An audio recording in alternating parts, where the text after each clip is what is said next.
नैतिकता हमारे भीतर भी मौजूद है। मौर्य काल स्टार्ट कर रहे हैं हम। उत्तर वैदिक काल समाप्त हुआ हमारा। उत्तर वैदिक काल के बाद ना हमारा जो पूरा भारत था वो लगभग 16 महाजन में बढ़ चुका था। ऐसा बौद्ध धर्म के अंगुत्तर निकाय, बौद्ध धर्म का जो प्रसिद्ध ग्रंथ अंगुत्तर निकाय और जैन धर्म का भगवती सूत्र, इन सब से हमें जानकारी मिली। और जानकारी यह मिली कि पूरा भारत किसी जमाने में 16 महाजनपदों में बटा हुआ था। समझ बात या? और ये जो मगध था ना, मगध पर जिसका शासक था, मगध में जो लास्ट में जो अंतिम वंश दिखाई देगा मुझे, वो नंदवंश दिखाई देगा। और नंदवंश के एक अंतिम राजा का नाम दिखाई देगा, उसका नाम था धनानंद। और कहते हैं धनानंद की जो मृत्यु थी ना वह चंद्रगुप्त मौर्य ने कर दी थी। और चंद्रगुप्त मौर्य वही था जिसे तक्षशिला के अंदर शिक्षा दी गई थी। और तक्षशिला गंधार की राजधानी हुआ करता था उस टाइम पर। समझ बात है? तक्षशिला उस जमाने में अड्डा हुआ करता था। पूरी दुनिया के लोग तक्षशिला में पढ़ने आते थे। पूरी दुनिया में सबसे पहली यूनिवर्सिटी तक्षशिला, सबसे पहला विश्वविद्यालय। जब तो मोदी जी विजय समझा कहते हैं पूरी दुनिया हमारे यहाँ शिक्षा लेकर गई। पूरी दुनिया की सबसे बड़ी यूनिवर्सिटी थी तक्षशिला। और चंद्रगुप्त मौर्य तक्षशिला से पढ़ गया था। और तक्षशिला के अंदर उसे शिक्षा दी थी चाणक्य ने, जिसे हम कौटिल्य के नाम से भी जानते हैं। सही बात है। और उसने ना हर क्षेत्र में पारंगतता हासिल थी चंद्रगुप्त मौर्य को। उन्होंने ऐसा क्यों करा था? क्योंकि चाणक्य या कौटिल्य का अपमान हुआ था धनानंद के राज्य में, उन्होंने उसे बाहर निकाल दिया था वहां से। कहते हैं गुरु जी का अपमान करना जिंदगी में कभी बहुत भारी पड़ जाए, कोई भी इंसान हो भारी पड़ गया। सही बात है, भारी पड़ गया। क्योंकि एक टीचर को पता रहा है एक छात्र की क्या कमजोरी हो। और धनानंद तो उसका छात्र था, उसकी सारी कमजोरी पता थी। उसने इसी हिसाब से माहौल तैयार करा और ऐसा माहौल तैयार करा चंद्रगुप्त मौर्य को परफेक्ट बना दिया। और जो चंद्रगुप्त मौर्य था ना, चंद्रगुप्त मौर्य को परफेक्ट बना दिया और पूरे मगध पर जाकर पहले तो धनानंद का पूरा साम्राज्य समाप्त कर लिया और अपना साम्राज्य स्थापित कर लिया। फिर वो जो पूरा वंश चलने वाला है इस गद्दे पर, वो पूरा मौर्य वंश के नाम से जाना जाएगा। और कहते हैं इतना खतरनाक शासक था इसका शासन, इसके समय में जो शासन काल था, धीरे धीरे पहले इसमें छोटे छोटे करके आसपास के राज्य जीतते, यहाँ पश्चिमी तरफ बढ़ता चला गया, बढ़ता चला गया, बढ़ता चला गया। उस जमाने में भारत ईरान तक फैला हुआ था। अगर तुम चंद्रगुप्त मौर्य काल का मैप देखोगे ना गूगल पर जाकर, वही बनाना मौर्य काल का मैप यहाँ से सही गूगल से देखकर, तो ईरान तक मिला हुआ। ईरान तक भी, अब सोच लो, ईरान भी, पाकिस्तान भी, अफगानिस्तान भी इसमें आता था चंद्रगुप्त मौर्य के समय में। इतना महान शासक था चंद्रगुप्त मौर्य। इतना ही नहीं, अभी तो मौर्य काल में और भी शासक आ गए। जो चंद्रगुप्त मौर्य काल का संस्थापक माना जा, मौर्य वंश की स्थापना करने वाले से माना जा। और चंद्रगुप्त मौर्य के बारे में अलग अलग कहानियां फेमस है। चंद्रगुप्त मौर्य कहां से आया इसके बारे में अलग अलग किंवदंता, अलग अलग कहानियां। कुछ लोग कहते हैं इसे गोपालक था। गोपालक का मतलब जो गाय को पालने वाला हो। कहते हैं जो धनानंद था ना, धनानंद जब मगध में धनानंद का शासन था, तो धनानंद ने ना इसके पेरेंट्स को मार दिया था और ये बहुत ही छोटा था। समझ बात या? तो इसे एडॉप्ट कर लिया एक गोपालक ने, जो गौ पालने वाला, तो माँ भी मार दी, इसकी बाप भी मार दिया था। बाद में जाकर ने धनानंद भी मार दिया। और आजकल की पिक्चरों में तो ऐसा ही हो, पिक्चरों में हो क्या है, बदला लेने यही नहीं करते। तो इस तरह यहाँ तो कहानियां यहीं से बनाई जाए। ऐसी कहानियां, मैं इस बात की पुष्टि नहीं करता, जब मैं पढ़ रहा था, पढ़ते पढ़ते दौरान मुझे ऐसी भी कहानियां मिली। लेकिन एक कहानी अभी मिली, चंद्रगुप्त मौर्य के बारे में कोई ठोस साक्ष्य प्राप्त नहीं है, कहां से आया था कैसे नहीं आया था, अब तक किसी को सही जानकारी नहीं मिली। लेकिन ये गया कि चंद्रगुप्त मौर्य की मुलाकात जब चाणक्य तो हुई थी, चाणक्य उठाकर इसके गुणों को देखते हुए, इसकी एबिलिटी, ताकत को देखते हुए अपने पास तक्षशिला में ले गया था। सही बात है। और वहां से तराशा, और तराशा क्या, उस सारे माहौल से अलग रखा और विधिवत तरीके से शिक्षा दी। और शिक्षा दी उसने अपना साम्राज्य यहाँ ईरान तक, जम्मू कश्मीर तक, नीचे कर्नाटक तक। समझ में आया बात? ये बताऊंगा मैं कहां से जानकारी मिली। इस पूरे एरिया में इसका साम्राज्य फैला हुआ था चंद्रगुप्त मौर्य का। समझ में बात? मौर्य वंश का संस्थापक है वो। कहते हैं 157 साल के आसपास राज करा इन्होंने, 157 साल आसपास पूरे मौर्य शासन में। खाली इसने नहीं, इसने चंद्रगुप्त मौर्य ने नहीं, मौर्य काल में जितने भी राजा हुए उन्होंने 157 साल के आसपास राज करा, 157 साल के आसपास। लेकिन समस्या क्या है, जो आगे उसे जाना भी, चाहे कितना भी महान हो और कितना भी अच्छा हो, कितना भी बुरा हो, जाना तो तय है। समझ में बात है? तो मौर्यों का भी पतन होना स्टार्ट हुआ, उसके अंदर कुछ कमियां भी थी, खामियां थी, और धीरे धीरे उनका पतन होगा। और ऐसे सवाल पूछे यूपीएससी में, मेंस में। सही बात है, बताओ मौर्य का पतन के क्या कारण थे। लेकिन ये मौर्य के पतन के कारण अब मेंस में नहीं पूछता, अब ये मेंस से चला गया। लेकिन उत्तराखंड का जो पीसीएस देने जाओगे तो उसके मेंस में पूछ लेगा, तो हम हल्के में तो ले नहीं सकते बिल्कुल भी। फिर मेंस में क्या पूछेगा, मौर्यकालीन स्थापत्य कला पूछेगा, जो कला का पार्ट है ना, कला संस्कृति का पार्ट, वो पूछेगा। और हम साथ साथ पढ़ के चलेंगे और सवाल भी साथ साथ देख के चलेंगे। समझ नहीं बात है, वो साथ साथ पढ़ के चलेंगे, सवाल भी साथ साथ देख के चलेंगे। यहाँ तक कला डेवलप होगी। पहले मैं आज यही इंट्रोडक्शन दूंगा मैं कि मौर्य काल में तुम्हें पढ़ाऊंगा कैसा, पहले इसकी कहानी समझ लो। और इसी मौर्यों के समय में ही बाहर से पहली तरफ से सिकंदर का आक्रमण हो रहा है। और सिकंदर वो शासक था जिन्हें पूरी पृथ्वी के 15% हिस्से पर राज कर लिया था, पूरी पृथ्वी का 15% हिस्सा उसके कब्जे में था और उसका सपना था, उन्होंने अपने गुरु अगस्त्य को कहा था कि मैं पूरा का पूरा साम्राज्य जीत लूं, पूरी दुनिया को जीत लूंगा मैं। उसके गुरु ने मना करी, सर इसके अंदर इतनी ताकत नहीं है, लेकिन तू प्रयास कर सकता है। उसने प्रयास करा और 15% एकमात्र ऐसा शासक था जिन्हें 15% हिस्से पर शासन कर लिया था। और यूनान का शासक था, यूनान की तरफ से आया था ग्रीस था। सही बात है, कभी टाइम मिलेगा ना समझ ये बात है तो बैठकर सिकंदर महान की भी कहानी पढ़ लेना, क्या शासक था। मैंने तो उसकी पूरी स्टोरी पढ़ी, लेकिन मेरे पास समय का अभाव हो और मुझे इजाजत नहीं देता मैं यहाँ सिकंदर की कहानी सुनाऊं। सही बात है, लेकिन मैं सिकंदर की पढ़ गया स्टोरी, सिकंदर की मैंने बायोग्राफी भी पढ़ी, तो मैं तुम्हें सजेशन दूंगा कि तुम सिकंदर की बायोग्राफी जरूर देखो। अगर टाइम नहीं है ना तो यूट्यूब पर जाकर शॉर्ट तरीके से उसकी पूरी अच्छे अच्छे फैक्ट देख लो, कुछ खास बात सिकंदर की, कहाँ का रहने वाला था। इतिहास को समझने में भी आसानी होती है और इंटरेस्टिंग बनता है इतिहास। समझ में आया बात? या 10 मिनट तो लगेंगे, जाट के यूट्यूब पर कोई हल्की सी स्टोरी सुन लो उसकी, समझ में आया बात? या ठीक, मैं तो आराम से विकिपीडिया से पढ़ूँ सारा का सारा, लाइन टू लाइन पढ़ता चला जाऊँ, मुझे मजा नहीं आता ना, मैं ऑथेंटिक सोर्स को पढ़ूँ सीधा का सीधा। बात समझ में आया क्या कहने की कोशिश करी जा रही? अब जो सिकंदर का आक्रमण होगा ना, सिकंदर इतना महान था, यहाँ गंधार पढ़, यहाँ पढ़ेगा गंधार, जो गंधार है ना जी, एक पढ़ा है तक्षशिला, इसकी राजधानी थी क्या? हाँ, गंधार की राजधानी तो तक्षशिला थी, यहाँ तक्षशिला पड़ेगा और यहाँ गंधार पड़ेगा। तो गंधार अलग, गंधार पूरे का नाम हो, उस क्षेत्र का नाम अलग, राजधानी अलग। सही बात है। देहरादून तो देहरादून का केंद्र कहाँ से है एसपीटी पर, तो ये गंधार है पूरा पूरा एरिया गंधार कहलाया, तो गंधार की राजधानी तक्षशिला थी।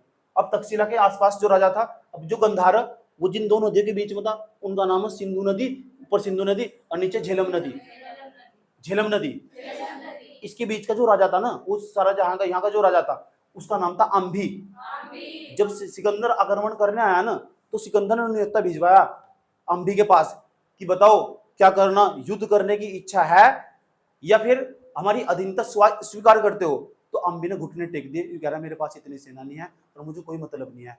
हालांकि भारत के राज्य में हुआ था वो, और चंद्रगुप्त मौर्य, यहाँ चंद्रगुप्त मौर्य, यहाँ तो मगध पर किसी और का शासन होगा, किसी और का शासन होगा नहीं, इनकी भी जानकारी नहीं ली।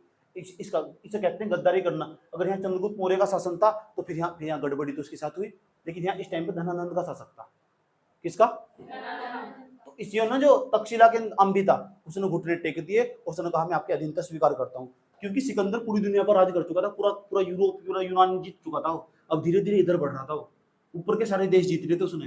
अब उन्होंने सोचा, किसी ने उसे बताया कि एक क्षेत्र पूर्वी क्षेत्र भारत है, वो बहुत अमीर है, जाओ। और वो धीरे धीरे यहाँ बढ़ने वाला, और धीरे धीरे बढ़ने वाला, और बढ़ते बढ़ते यहाँ गंधार पहुंचेगा। गंधार के राजा के पास न्योता भिजवागा कि जाओ पता करो कि हाँ अंबी कहता है ठीक है जी। अंबी को गिफ्ट दिए गए, उपहार दिए गए, सेनाएं दी गई, संरक्षण दिया गया, और उसके बाद यहाँ की सिकंदर की सेना गंधार के आसपास जाकर सिंधु नदी के बीच में और झेलम नदी के बीच में ठहरेगी, काफी लंबे समय तक ठहरी। और उनका प्लान ना, अब अंबी तो सिकंदर की जाकर मिल चुका, उसका प्लान तक्षशिला के अंदर जो राजा था उसका नाम पोरस राजा था, पोरस राजा। अब यहाँ जो सिकंदर की सेना ठहरी हुई थी ना, उसने उसे पार करके रास्ते में सिंधु नदी पड़ रही थी, सिंधु नदी को पार करना बड़ी कठिनाई वाली बात थी, तो सिंधु नदी में पुल बनाने का काम बड़ा कठिन था, तभी तो वो पोरस राज्य में जाएगा। सही बात है। तो उसको पुल बनाना पड़ रहा था, तो पुल बनाते बनाते बनाते बनाते बनाते काफी टाइम लग गया, और यहाँ अंबी के राजाओं ने भी उसकी मदद करी और उसकी सेनाओं ने भी मदद करी, खाना पीने के लिए लेके आते थे। लेकिन बाद में जाकर इसके पास, यहाँ तक्षशिला में जो राजा था उसके पास न्योता भिजवाया गया, बताओ तुम हमारा अधीनता स्वीकार करते हो या नहीं। अब सिकंदर को लग रहा था जैसा अंबी ने अधीनता स्वीकार कर ली, मुझे लगा यहाँ जो पोरस राजा, पोरस की भी राजा की कहानी पढ़ाऊंगा जब यहाँ आगे जाकर पढ़ाऊंगा। तो पोरस राजा ने साफ मना कर दिया, हिंदू राजा था वो पोरस राजा, उसने साफ कहा मैं आपके लिए पास न आपके साथ आक्रमण युद्ध करने के लिए तैयार हूँ, और युद्ध छेड़ दिया। और कहते हैं ना जो पोरस राजा मरते दम तक लड़ा, मरते दम तक। सही बात है। इसे ना जो हमारे यहाँ पोरस राजा था हालांकि पराजित होगा था, हार गया था, हारने के बावजूद भी सिकंदर ने खुद शाबाशी दी थी राजा पोरस को। पोरस के युद्ध के नाम से जाना है, सिकंदर के राजा पोरस के बीच में हुआ था। जम्मू कश्मीर तक्षशिला के आसपास का राजा था, तक्षशिला का राजा। सही बात है। उसने इसे उपाधि दी थी, पता क्या क्या कहा था उसे महान शासक बताया। सिकंदर ने खुद कहा कि महान शासक, मैं महान शासक नहीं है, मरते दम तक युद्ध में लड़ता रहा, तलवार तो रखते ही थे।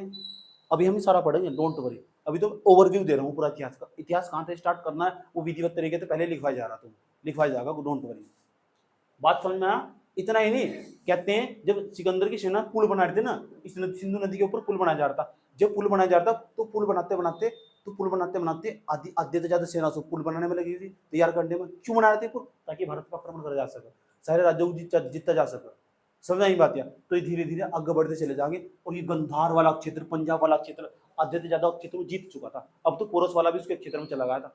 लेकिन जो पुल था ना, वो पुल उन्होंने बनाया था। समस्या आती, अब बहुत सारी जब सेना पुल पर चला ना, तो पुल पर पड़ा जोर आया समझ। एक तो पैर मारते चले तो उतना बल झेल नहीं पाता, तो कहते हैं जब वो पुल पर गुजारते उसकी सेना, तो सारी सेना सिंधु नदी में डूब गई। सही बात है, सारे सैनिक सिंधु नदी में बह गए। और बाद में ना सिकंदर था अकेला भी याद रहेगा क्या करता, तो सिकंदर का सपना विफल रहा, और सिकंदर को बाद में जाकर वापस लौटना पड़ा। ये हम यूनानियों का जब वो पढ़ाऊंगा ना तुम्हें, आक्रमण हुए यूनानियों के सिकंदर के बारे में समझाऊंगा, तो वहाँ इसका चर्चा करूंगा। सही बात, तुम समझ जाओ इसके बाद यहाँ क्या होगा। 326 ईसा पूर्व में सिकंदर का आक्रमण हुआ था, तो यूनानियों का आक्रमण, बाहर के जो विदेशी आक्रमण होंगे, ये भारत के इतिहास पर बहुत गहरा प्रभाव डालने वाले। कैसे प्रभाव डालने वाले, यही तो समझना हम, कैसे प्रभाव डालने वाले। जब सेना आ गई तो कई सालों तक पड़ी रहा सेना, युद्ध नहीं चलता, फिर भी मेल मिलाप भी हो जा, बातचीत भी होती रहा, इधर तो संदेशा भिजवाओ, इधर तो संदेशा भिजवाओ, ऐसा तुमने मूवी में देखा होगा। सही बात है। और जब युद्ध जीत जानो तो उस क्षेत्र में रहेंगे, अगर वहां यूनान में जैसे मंदिर थे ऐसे मंदिर यहाँ बनवाएंगे, उसी सेलुक यहाँ बनाएंगे, तो हमारी कला पर भी प्रभाव पड़ेगा, यहाँ की आर्थिक स्थिति पर प्रभाव पड़ेगा, तो कला पर भी बहुत गहरा प्रभाव पड़ेगा, भाषा बोली पर भी प्रभाव पड़ेगा। जब आक्रमण होंगे, यूनानियों के आक्रमण होंगे और यूनानी यहाँ आकर मिल जाएंगे ना, तो यहाँ की कला पर गहरा इफेक्ट डाल लेंगे, क्योंकि वे ऐसी ऐसी कला शैली विकसित करेंगे यहाँ जैसे उनके समय में वहां रही होगी, ऐसे ही मंदिर बनवाएंगे। ये सर नो सही बात। जैसे मान लो या मुटरी है, 4 या 1 हफ्ता ऋषिकेश रह गई है, सही बात है, तो ऋषिकेश में आसपास सारी लड़कियां शॉर्ट कट कपड़े पहनना, सही बात है, बाद में आई यहाँ ट्यूशन में शॉर्ट कट कपड़े पहन गा रही, सही बात है, ठीक, तो इसको प्रभाव पड़ा नहीं पड़ा? 7 दिन वहां रही ऋषिकेश का प्रभाव पड़ा, बाद में आए ट्यूशन में भाई जी आए, सही बात है, भाई जी को पता लग गया इसकी ऐसी खाल उतारी, सारा प्रभाव उतार दिया, चढ़ा था। ऐसा होगा नहीं होगा? चलो, तो ये हमें पढ़ना कि क्या क्या बदला हुआ, किस चीज का कैसे प्रभाव पड़ा है, ये हमारा सिलेबस हो। बच्चे क्या करते, फैक्ट याद करो, अरे फैक्ट तो बहुत दूर की बात है, उस चीज का अर्थ समझ लो पहले, उस चीज पर टाइम देना पड़े, फिर चीजें अपनी हो जाए। आ जाओ हम समझते हैं। सबसे पहली खास बात तो यही बताना चाहिए कि जो मौर्य काल है इसके इतिहास की जानकारी मुझे कहां से मिल रही। पहले मैं क्रम बता दूं पढ़ेंगे किस तरह, वो बहुत जरूरी। सबसे पहले नंबर पर जो हम पढ़ेंगे ना, मौर्य काल का जो इतिहास है उसका स्रोत पढ़ेंगे पहले नंबर पर, मौर्य काल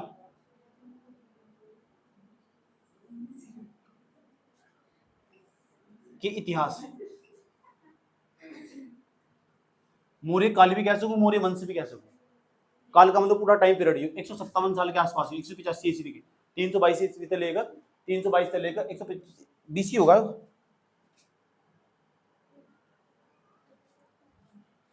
मौर्य काल, पहला पॉइंट जो हमने पढ़ने वाले उसका नाम है मौर्य काल के इतिहास के स्रोत। इतिहास के स्रोत यानी मुझे कहां से पता लगा है, जो मैं तुम्हें पढ़ाने वाला सारा, इतनी सारी बातें जो मैं बोल के बता रहा हूं, मुझे कहां से पता लगी है, ये बहुत जरूरी। और आजकल यूपीएससी के प्री के सवाल इसी पॉइंट सारे, उन किताबों के सारे नाम पूछ रहा है बार बार, बच्चा कंफ्यूज।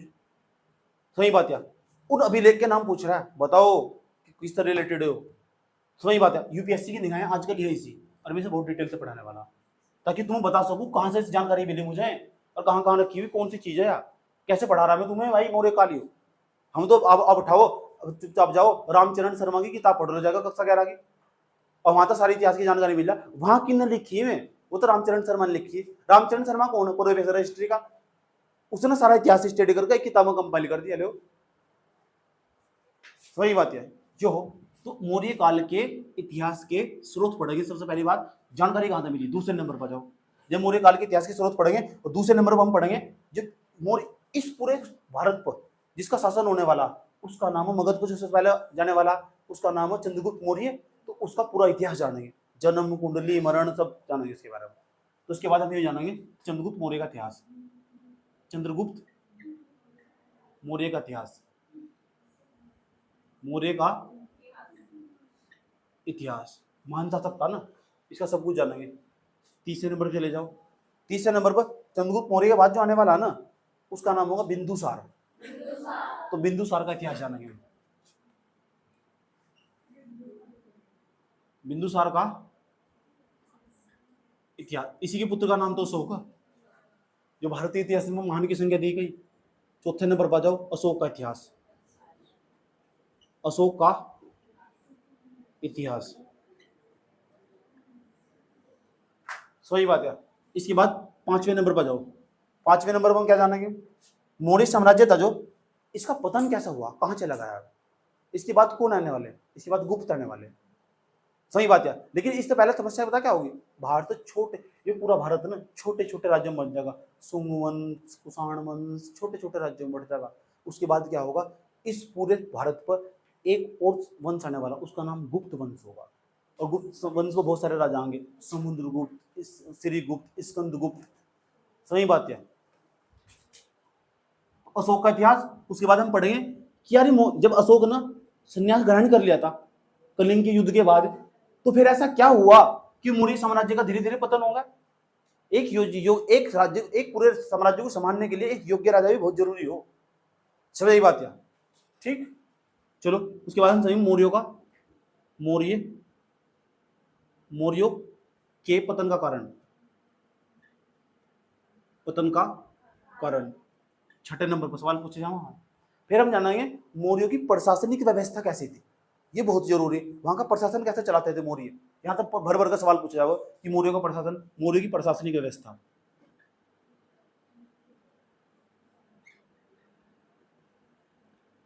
मौर्यों की प्रशासनिक व्यवस्था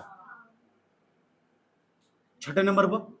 अब हम ये इसके बाद पढ़ेंगे हम यहाँ की मौर्यों की सामाजिक और न्यायिक व्यवस्था कैसी थी।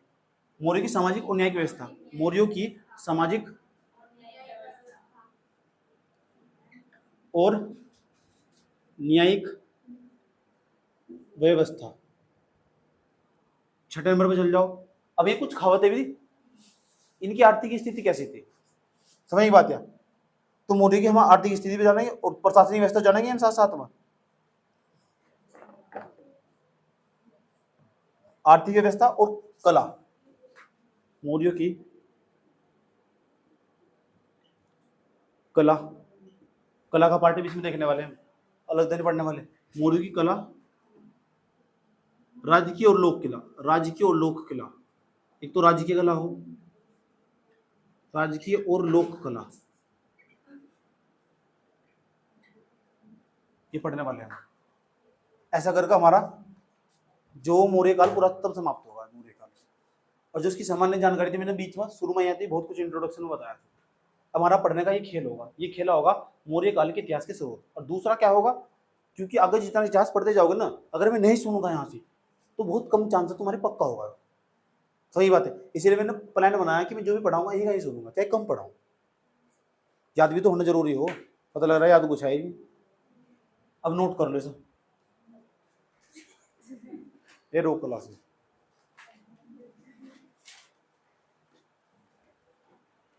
क्लास नंबर कौन सी है?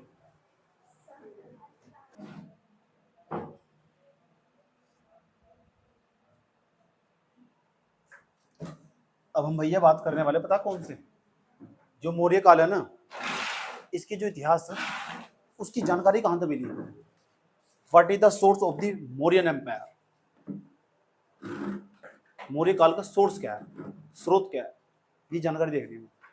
और नहीं तो जानना चाहते हो भैया, जानना चाहते हो, जानना चाहते हो कहां से जानकारी मिली, जानना चाहते हो, जानना चाहते हो।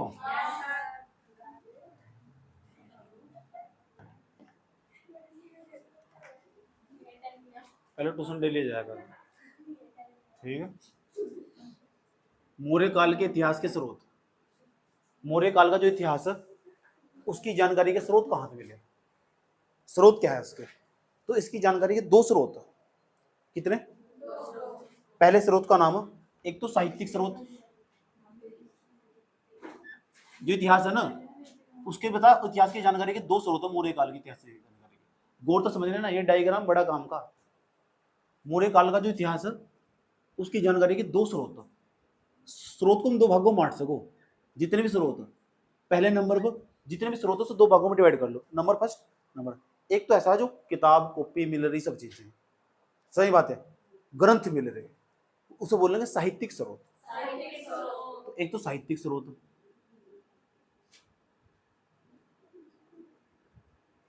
और साहित्यिक स्रोत को प्रमाणित स्रोत भी मानना चाहिए, याद रखना बात है।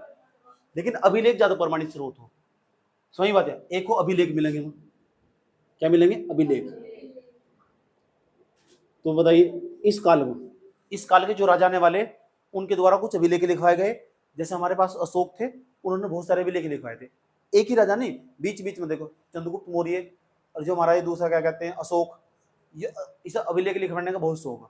कुछ लोग ऐसे हो ना, उन्हें पोस्टर छपाने का मेरे नाम के बड़े बड़े शौक हो। जैसे G20 की मीटिंग में देखोगे इस टाइम मोदी के, तो मोदी का ही पोस्टर दिखा देगा चारों तरफ तुम, सही बात है। बस गमलों पर लिखा हुआ PWD, क्या लिखा हुआ? PWD। ऐसे देख करने पर ऐसे लगो, सही बात है, कि PWD के और मोदी के बीच में कंपटीशन चल रहा है, सही बात है। गमलों पर लिखा हुआ बस, सही। पूरे जहाँ देखो पूरी दिल्ली में G20 की फोटो पर सिर्फ मोदी का फोटो, इतने सारे मेहमान देश मत आए, एक का भी पोस्टर नहीं है। कहाँ कर रखा है? दिल्ली में बहुत सुंदर कर रखा है, और सबके सामने, घर के सामने पर्दे टांग दिए, और उनके पीछे बेचारों को घुटन हो रही है। ये सुंदर कर रखा है, ठीक। मयूर विहार में, मयूर विहार में ये कर रखा है, इतना सुंदर कर रखा है, घरों के सामने पर्दे टांग दिए। मीडिया वालों ने उनसे बात करी, ये हमारा बुरा हाल है, सही बात है। चांदी और सोने के बर्तन में हम बाहर के मेहमानों को बुलाकर खाना खिलवा रहे हैं। अरे भाई शर्म करो, सही बात है। चांदी सोने के बर्तन में दूसरे मेहमानों को खाना खिला रहे, ये मेहमान हमारे लिए बैठ के पॉलिसी बनाएंगे, नीतियां बनाएंगे। क्या कर रहे, क्या गरीबी ढक जाएगी पर्दे लगा देने से? 3 दिन की मेहमान नवाजी के लिए तुम क्या करो, 300 साल तक रहने वाले लोगों को परेशान कर रहे हो तुम। जैसा है वास्तविकता दिखाओ ना, वही बात है। टाइम होता था मेरे को, अब मेरी थोड़ी सी पहुंच होती तो पक्का आर्टिकल छापता इसके ऊपर, सही बात है। आर्टिकल लिखता है इस पर कि जो गरीबी है, वास्तविक गरीबी क्या चीज हो, सही बात है। आजकल क्या है, समाज के अंदर दिखावटीपन कितना बढ़ रहा है। इन नेताओं को तुमसे कोई मतलब नहीं है, चाहे कोई सी भी पार्टी का हो, ठीक। जनता से किसी को कोई मतलब नहीं है, जनता के वोट से मतलब है। तो साहित्यिक स्रोत और अभिलेख हमारे पास। अभी साहित्यिक स्रोत में, साहित्यिक स्रोत को भी बांट लो। हो सकता है कुछ ऐसे स्रोत होंगे साहित्यिक स्रोत जो धर्म से रिलेटेड होंगे, और कुछ ऐसे होंगे जो धर्म निरपेक्ष होंगे। धर्म से निरपेक्ष होने का क्या मतलब है? धर्म से रिलेटेड कुछ भी नहीं है उसमें, लेकिन फिर भी वो हम मौर्य काल की जानकारी दे रहा है, मौर्य काल के राजाओं के बारे में जानकारी दे रहा है। एक जैसे हम बौद्ध धर्म होगा, बौद्ध धर्म के अंदर जो इसका बौद्ध ग्रंथ, कुछ बौद्ध ग्रंथ मिलेंगे, कुछ जैन ग्रंथ मिलेंगे। ये तो धर्म, बौद्ध धर्म, जैन धर्म, इन्हें बोलोगे धार्मिक साहित्य। इनमें भी तो मौर्य काल के बारे में कुछ लिखा होगा, हमें लिखा हुआ, सही बात है। एक तो साहित्यिक स्रोत को हम दो भागों में बांट लेंगे। साहित्यिक स्रोत भी एक तो ऐसा होगा, नंबर फर्स्ट, पहले नंबर पर उसका जो नाम होगा, उसका नाम होगा धार्मिक स्रोत, धार्मिक साहित्यिक स्रोत। और दूसरे वाले में जो डिवाइड कर लिया, पहले ने पढ़ रखा है, मैंने कहा पढ़ा रखा है, कॉपी उठा कर देख करूंगा। धार्मिक साहित्यिक स्रोत, और दूसरे नंबर पर जाओ ना, धर्मनिरपेक्ष साहित्यिक स्रोत। धर्मनिरपेक्ष, जो धर्म तो बिल्कुल तटस्थ हो, सही न्यूट्रल हो, धर्म की बातें ना करता हो, ऐसा स्रोत धर्मनिरपेक्ष स्रोत, निरपेक्ष साहित्यिक स्रोत।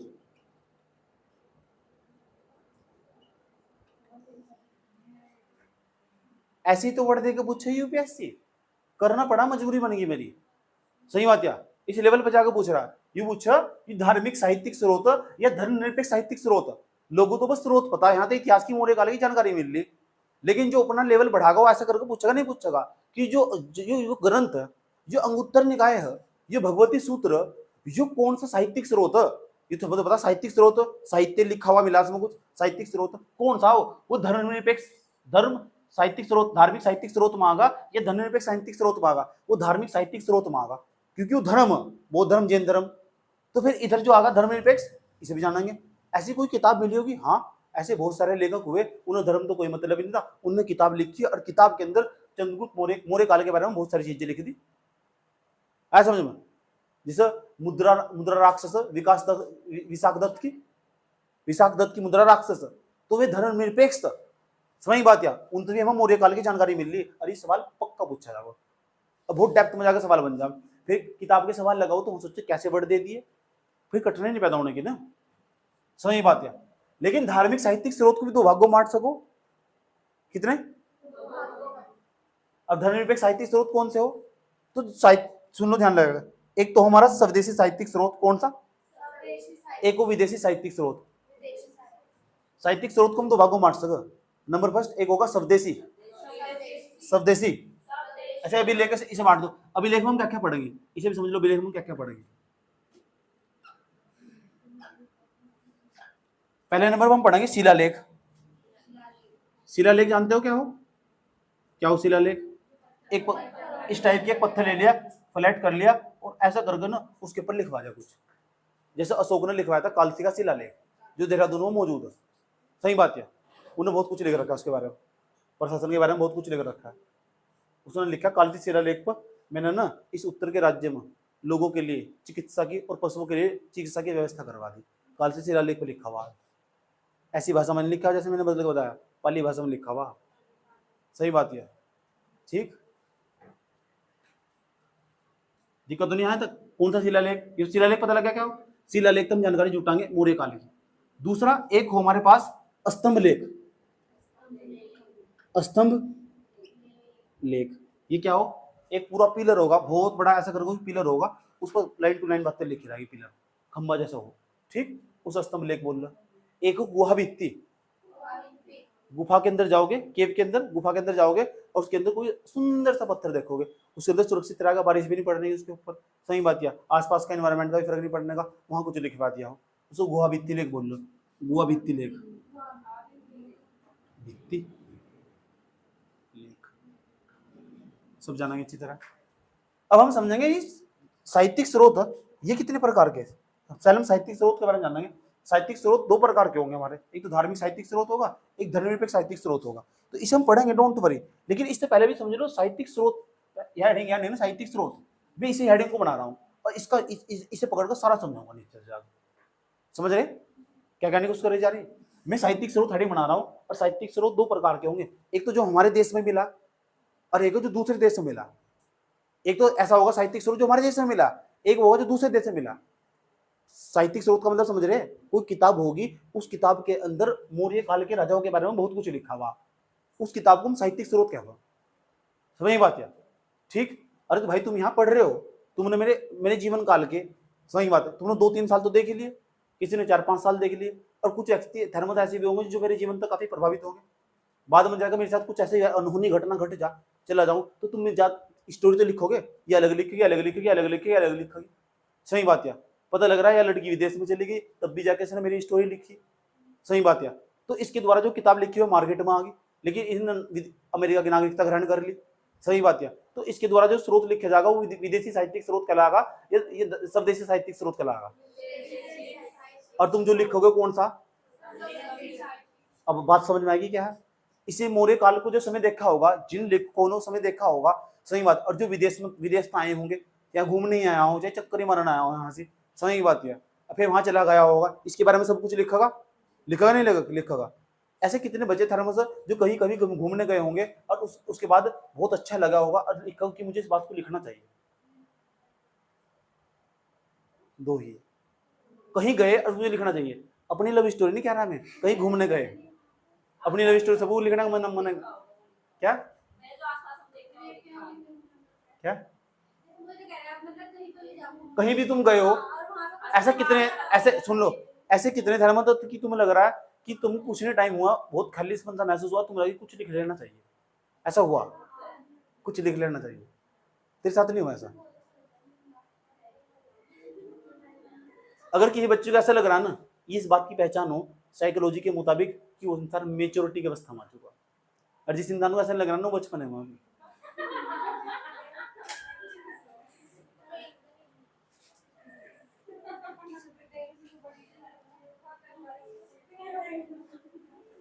समझ में बात है? अब मैं क्या करूंगा, साहित्यिक स्रोत को उठा रहा हूं और साहित्यिक स्रोत को दो भागों में बांटूंगा, एक तो होगा स्वदेशी साहित्यिक स्रोत, एक होगा विदेशी साहित्यिक स्रोत। एक यहां देखो, पहले नंबर हम तुम्हें समझाने जा रहे हैं, उसका नाम है साहित्यिक स्रोत, दूसरा अभिलेख, फिर यहां पढ़ेंगे क्रम वाइज पढ़ते जाएंगे। साहित्यिक स्रोत,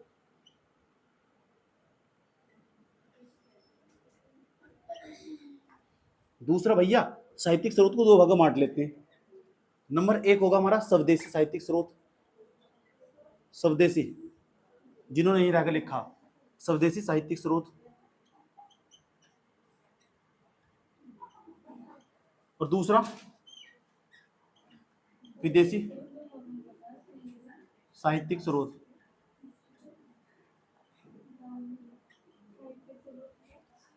और जो है ना विदेशी स्वदेशी साहित्यिक स्रोत, इसे भी दो भागों में डिवाइड कर लेते हैं। कितने? पहले होता साहित्यिक स्रोत दो भागों में बांट लिया, एक तो स्वदेशी, एक विदेशी।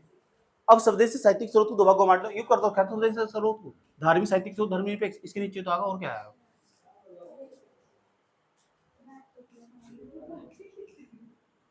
इसका मतलब है जो लिखूंगा है स्वदेशी साहित्यिक स्रोत, लेकिन उसके अंदर भी डिवीजन है।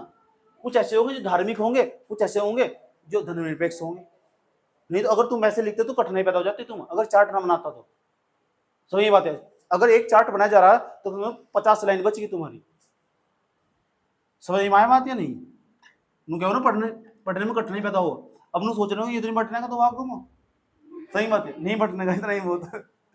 धार्मिक साहित्यिक स्रोत, धार्मिक साहित्यिक स्रोत। और दूसरा धर्मनिरपेक्ष, धर्मनिरपेक्ष साहित्यिक स्रोत। कुछ स्रोत तो मुट्री के पास भी होंगे। सही बात है, एमए कर रही है ना हिस्ट्री से, है कोई स्रोत है समझे। अगर इसके पास इतिहास का स्रोत, इतिहासिक स्रोत होंगे ना, तो इसके पास ना स्थानीय स्तर का इतिहास होगा। बंदर ने क्या खाया, 5 दिन पहले बंदर ने समोसे के साथ चटनी कैसे करके खाई, ऐसे स्रोत है।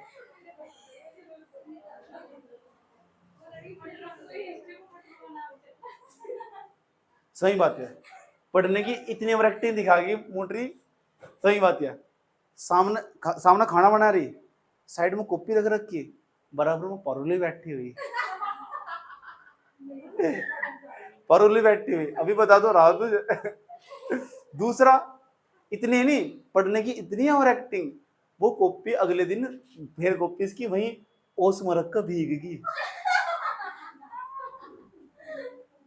इतनी भी जानकारी मेरे पास है। कॉपी भीगी थी नहीं भीगी थी, चाटा लग गया ना था, देख के मम्मी ले गए थे शायद। कॉपी ओस मरक का भीग रही, इतने लगा ना इसके अंदर कॉपी की। ये दिखावटीपन की पढ़ाई करनी छोड़ना। समझ में आया बात?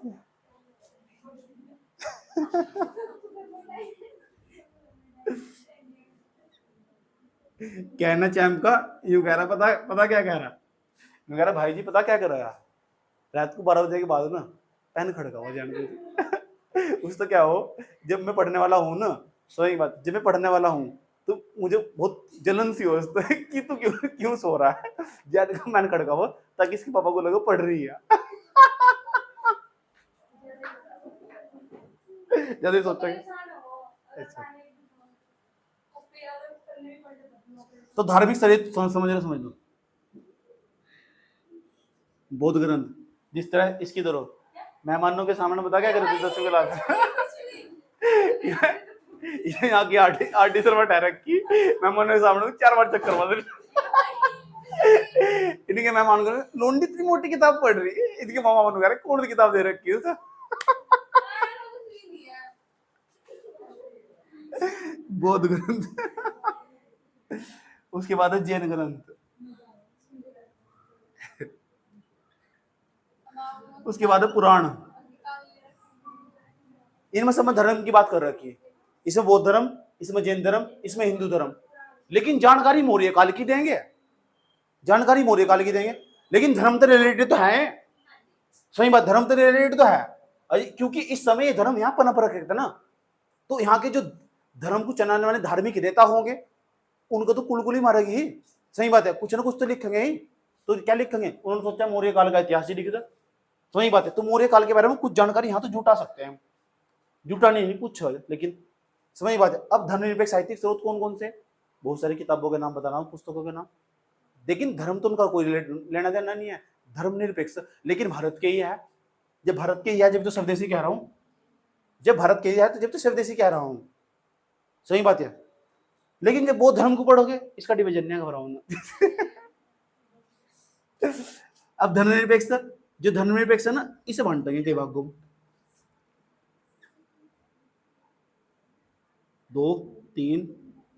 पहले तो बताओ धर्मनिरपेक्ष साहित्यिक स्रोत, ये स्वदेशी विदेशी कहते हैं। मतलब कौटिल्य का नाम सुना तुमने? कौटिल्य ने एक पुस्तक लिखी, उसमें धर्म से रिलेटेड कोई बात नहीं लिखी हुई, धर्म तो निरपेक्ष बिल्कुल हुआ, उसमें राजनीति के बारे में लिखा हुआ सारा। आया समझ में कि राजनीति कैसे चलेगी, राजनीति कैसे आगे बढ़ेगी, समझ में बात? या वो लिखी जो कौटिल्य ने पुस्तक लिखी, उसका नाम है अर्थशास्त्र। कौटिल्य का अर्थशास्त्र बच्चे इतना ही पढ़ो जो कंपटीशन की तैयारी कर, हम तुम्हें ये बताएंगे उसमें क्या क्या लिखा हुआ, कहाँ कहाँ क्या क्या लिखा हुआ, बताना ही पड़ेगा मुझे, मजबूरी मेरी, सही बात। या क्या चर्चा क्या कर रखी, ऐसा क्या है उसने कि भाई छोटे छोटे जो कमीशन वाले पेपर है, छोटे छोटे पेपर वाले, वनडे एग्जाम वाले, पूछो उनसे वो क्या लिखा हुआ, यहाँ पता लगा कि क्या लिख रखा है कौटिल्य ने। कौटिल्य का अर्थशास्त्र, एक लगा इकोनॉमिक्स की बुक होगी, कौटिल्य का अर्थशास्त्र का मतलब है राजनीति की बुक हुआ, प्रशासन के बारे में जानकारी दे रही। नाम तो सुनकर ऐसा लग रहा है इकोनॉमिक्स की बुक है, इकोनॉमिक्स की बुक नहीं आया, आर्थिक व्यवस्था की जानकारी नहीं है इसमें, राजनीतिक या प्रशासनिक व्यवस्था की जानकारी दे रखी कौटिल्य ने इसमें। और कौटिल्य ने सप्तांग सिद्धांत की बात कर रखी। कौटिल्य कहता मेरी किताब पढ़कर तुम पूरी किसी भी राज्य के अंदर शासन प्रशासन चला सको। और जब मैं कौटिल्य का अर्थशास्त्र यानी पुस्तक पढ़ाऊंगा तुम्हें ऐसा फीलिंग आगा कि कौटिल्य को इतने साल पहले ही पता थी, और यह तो आज भी हमारे यहाँ मौजूद है, यहाँ की तुम प्रशासनिक कौटिल्य का जब अर्थशास्त्र पढ़ाऊंगा तुम्हें, क्योंकि कौटिल्य ने जो अर्थशास्त्र लिखा है वो मौर्य काल का पूरा प्रशासन उसमें छाप दिया होगा, समझ बात? या उसने सीख दी समाज को कि एक प्रशासन को तुम कैसे चला सको, सप्तांग सिद्धांत दिए उसने, समझ बात? या पढ़ेंगे कौटिल्य का अर्थशास्त्र। तो एक पुस्तक का नाम लिखने जा रहा हूं, उसका नाम है अर्थशास्त्र। अर्थशास्त्र किसने लिखी? कौटिल्य ने। याद रहेगी बात? या अब जो कौटिल्य था कौन था? दूसरा नाम क्या था? चाणक्य। चाणक्य इसे ना भारत का मेकियावली भी कहा था। बीए कर रखी, बीए में किसके पास पॉलिटिकल साइंस है? किसी के पास? बीए में और एमए में जब जाकर पॉलिटिकल साइंस पढ़ोगे ना, तो पॉलिटिकल साइंस में एक जो पश्चिमी जो थिंक करो उसमें एक व्यक्ति का नाम पढ़ोगे, बहुत बड़ा राजनीतिक विशेषज्ञ रहा, और पूरे ब्रिटेन देखो, ब्रिटेन में सबसे पहली बार डेमोक्रेसी आई, लोकतंत्र सिखाया उसने। पूरे लोकतंत्र को अगर सिखाने वाला उसमें एक बहुत बड़ा योगदान कह सके मेकियावली का, कह सके मेकियावली ने राजनीति को चलाने के लिए, पूरे देश की शासनिक प्रशासनिक व्यवस्था को चलाने के लिए, वहाँ की पूरे यूरोप की प्रशासनिक व्यवस्था को चलाने के लिए कुछ सिद्धांत कॉपी में लिखे, मेकियावली का सिद्धांत भी कहते हैं। मेरे पास समय का अभाव है, नहीं तो मैं मेकियावली का सिद्धांत भी पढ़ाता था। मैं लिख के आया हूँ पॉलिटिकल साइंस में, इसी साल लिखा था मेकियावली का सिद्धांत, और ये बीए में भी आओ और उसमें भी आओ, एमए में भी, पॉलिटिकल साइंस में। मेकियावली उसने पूरे प्रशासन के अंदर, आज देखो पूरी दुनिया में लोकतंत्र का जब डंका बजाने की बात हो तो यूरोप वालों का नाम आ जाए, ब्रिटेन वालों का, उन्होंने तो पूरी दुनिया को लोकतंत्र सिखाया। तो उसमें ना उन्होंने सिखाया कहाँ, उन्होंने किताब तो पढ़कर सिखाया, मेकियावली की पुस्तक पढ़ी उन्होंने, सही बात है। तो मेकियावली बहुत बड़ा राजनीतिक विशेषज्ञ था, इसीलिए क्योंकि उसने पूरे यूरोप को लोकतंत्र सिखा दिया, सही बात है। इसीलिए जो कौटिल्य ना, इसने भारत वालों को लोकतंत्र सिखाया होगा, इसलिए कौटिल्य को भारत का मेकियावली भी कहते हैं। यह कहानी भारत बच्चे रट्टा मारा, भारत का मेकियावली, कौटिल्य को भारत का मेकियावली कहते हैं, भारत का मेकिया।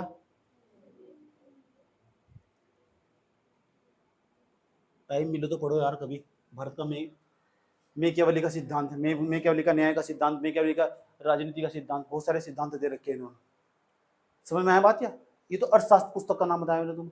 एक और पुस्तक उसका नाम मुद्रा राक्षस। मुद्रा राक्षस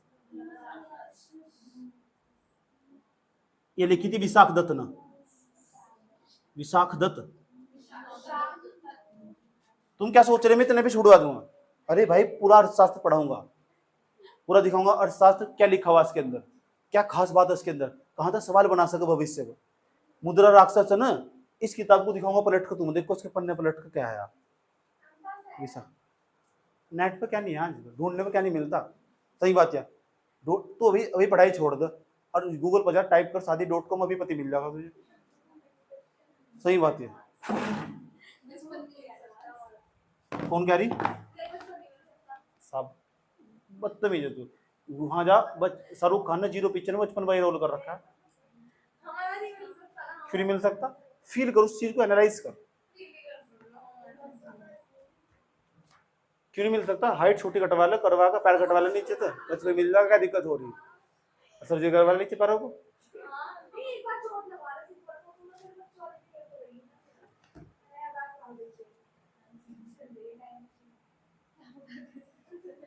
तीसरा 2 हो गए ना, साहित्यिक धार्मिक साहित्यिक स्रोत में तीसरा हाँ ऐसे नीचे लिखोगे इसके, उसका नाम है भैया वर्तकंथ मंजरी। वर्तकथ मंजरी, कंजरी नहीं है मंजरी, वर्तकंथ मंजरी। ये लिखा क्षेमेंद्र। हाँ याद रखना बात क्या। अगर इतना सा सवाल पेपर में पूछ लेना तो सिर के ऊपर को जाओगे। सही बात है। अभी तो दिखा देगा किसने लिखा है, क्षेमेंद्र ने। अभी तो आसान दिख रहा है। और जब 10 दिन बाद 20 दिन बाद या 1 साल बाद ये पेपर में सवाल आगा ना, सही बात है, तो ये 5 कुंटल का सवाल दिखाई दे। समझ में आया नहीं बात? अगर रिविजन में ना हो। एक कथा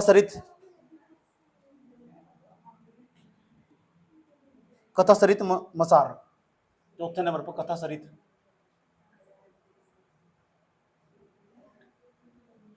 सरित मसार। किसने लिखा है? सोमदेव ने। सोमदेव। बात समझ में आई ना? ये कुछ धार्मिक साहित्यिक स्रोत थे, ये धर्मनिरपेक्ष साहित्यिक स्रोत थे। किसने कौन सी पुस्तक लिखी याद कर लेना। अभी जितना पढ़ा है अभी दोहरा लो, फटाफट उतार भी लो। जितना पढ़ा है अभी दोहरा लो, उतार भी लो। क्लास रोको जी।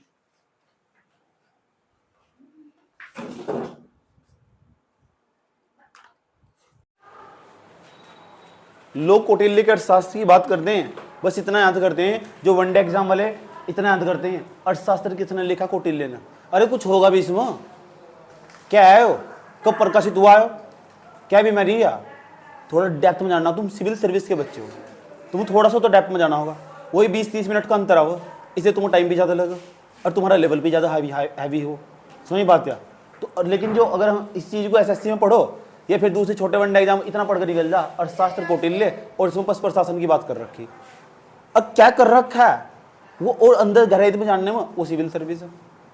सही बात है। जो पता होना चाहिए, एक बार पढ़कर निकल जाओ, हाँ मैंने पढ़ रखा है, चाहे भले यहाँ तो क्वेश्चन ना हो, समझ पता होना चाहिए है क्या। समझ कहना क्या चाहता कौटिल्य, कुछ बात थी क्या? समझ दिखाई देगा तो कौटिल्य का अर्थशास्त्र होगा तो, क्योंकि संग्रहालय में रखा हुआ ना आज भी हो। 1909 में पहली बार इसका प्रकाशन हुआ और 1905 में यो मैसूर के अंदर एक संग्रहालय में रखा हुआ है। ये कौटिल्य का अर्थशास्त्र देख ही लो उसका कैसा हो, फिर दिमाग तो फितूरी मिट जाएगा कौटिल्य का अर्थशास्त्र में। तो अर्थशास्त्र का सवाल सुन लो ध्यान से। छतरी कहाँ गया यार? खुला सिम।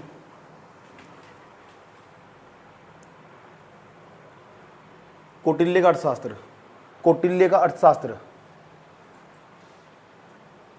कौटिल्य का अर्थशास्त्र, कौटिल्य का अर्थशास्त्र वोट करेगा।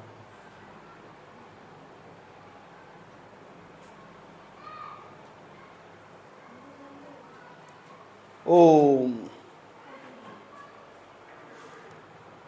1905 में पहली बार जब बंगाल का विभाजन हुआ था ना, 1905 में पहली बार इसी किताब को उठाकर इस किताब को संग्रहालय में रखा गया था। अच्छा 1905 में प्रकाशन हुआ था, हाँ 1909 में प्रकाशन हुआ था। कुछ किताब छपका मार्केट में आ गई थी और 1905 में से उठाकर ना मैसूर के संग्रहालय में रखा था। मैसूर जैसे कर्नाटक वाला इलाका क्या बोलते हैं, मैसूर का तो पहले बहुत बड़ा इलाका होता है मैसूर में, वहाँ इस संग्रहालय में रखा था कौटिल्य का अर्थशास्त्र। जो उसने बात लिखी सारी लिखी हुई इसमें, आज सारी पढ़ाऊंगा जैसे बात लिखी हुई। उस सारी बात में पढ़ा ही नहीं सकता, इतनी मेरे को औकात थोड़ा ही मेरी, लेकिन जो हमारे पेपर के लिए काम की सही बात, जिसका सवाल पूछा जा सके और तुम सिविल सर्विस में क्या सीख ले सको, उसमें मेंस में डाल सको कि कौटिल्य का अर्थशास्त्र फलाना कहता है, कौटिल्य का अर्थशास्त्र ढिबका कहता है, कौटिल्य का अर्थशास्त्र मुखड़ा कहता है। समझ में बात है? वो लाइन निकालनी मुझे, समझ में ये बात है। और पता भी होना चाहिए, 2 लाइन नहीं पढ़नी। कौटिल्य अर्थशास्त्र किसने लिखा है? कौटिल्य ने। सही में अर्थशास्त्र में क्या लिखा हुआ, प्रशासन के बारे में जानकारी देखी। ये 2 लाइन पढ़ने का तुम्हारे लेवल नहीं है, अपने लेवल को अप करो और जाओ जानो हूँ लिखा हुआ क्या, सही बात यार, और इंक्रीज करके लेकर आओ। चलो और दिखाते हैं इसके, नीति शास्त्र भी कहते हैं सर, कौटिल्य का अर्थशास्त्र के साथ साथ इसे नीति शास्त्र भी कहते हैं। ऐसा लिखा हुआ इसमें, जान सकते हो कौन सी भाषा आया, कौन सी भाषा है पता? कौटिल्य का अर्थशास्त्र पहली बार जो लिखा था कौन सी भाषा में लिखा? संस्कृत भाषा तो नहीं है, सबसे प्राचीन पाली भाषा थी यार। जब पाली भाषा भी कन्वर्ट हो गया प्राकृत भाषा में चली गई थी। कौन सी? प्राकृत भाषा को कौटिल्य राज्यशास्त्र। अब इसमें अर्थशास्त्र राज्यशास्त्र कह रहे नहीं, यानी राज्य के प्रशासन के बारे में जानकारी। इसमें नाम तो लिख दिया अर्थशास्त्र।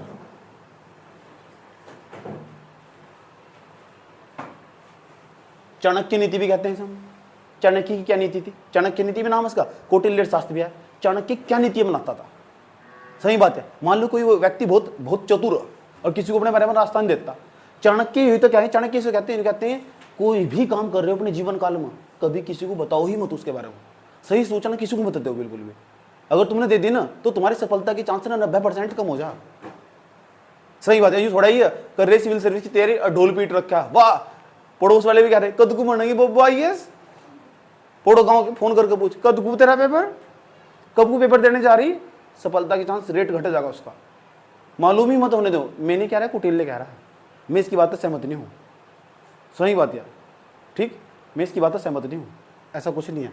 लेकिन इतना बड़ा अर्थशास्त्री और इतना बड़ा राजनीतिक विशेषज्ञ जब इतनी बड़ी बात कह रहा, कुछ तो बात होगी, लोग इसे फॉलो करते हैं। और जो ऐसा व्यक्ति जो किसी को कुछ नहीं बनाता ना, उसे चाणक्य बोल रहा हम। क्या बोल रहा? उसकी तुलना चाणक्य से करता, पता लगा उसकी तुलना चाणक्य से। चतुर हो वो, उसके दिमाग में क्या चल रहा है किसी को कुछ नहीं पता। सही बात है। कहते हैं यह लड़की ना इसे कुछ नहीं बताती, तो यह लड़की पता क्या क्या की इसे, यह लड़की बहुत तेज है, चाणक्य नीति फॉलो करती है। कौन सी नीति? सही बात है। जो हमारे गांव में चुनाव होते, सही बात है, तो हमारे गांव में जब चुनाव होते ना, तो चुनाव होते तो हमारे यहाँ जो था वो क्या कहते हैं, हमारे गाँव में कुछ व्यक्ति ऐसे थे वे किसी के साथ बात नहीं करते, तो यहाँ सारे के सारे पॉलिटिशियन मेरे पास आए होते।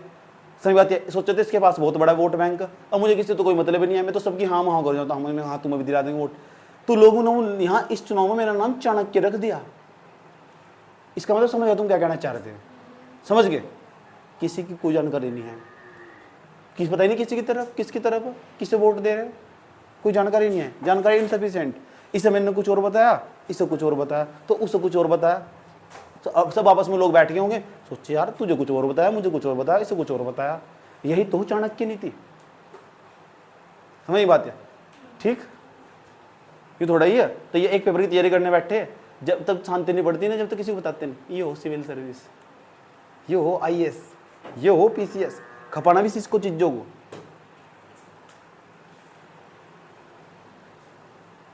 ये थे चाणक्य, इनकी एक तस्वीर है।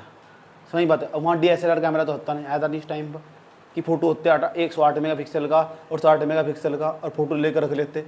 चाणक्य के पास फोटो होते हैं ना, तो चाणक्य अर्थशास्त्री ने लिखते हैं। सही बता रहा मैं तुम्हें, ये फोटो कैमरा घूम रहा होते। सही बात है। इंस्टाग्राम पर उनकी आईडी होती। सही बात है। और चुपचाप इस टाइम चाणक्य जहाँ अर्थशास्त्र लिखना था उन्हें, अर्थशास्त्र लिखना था, तो इस टाइम में रील देखने में व्यस्त होते, रील देखने में व्यस्त होते, रील देखने में।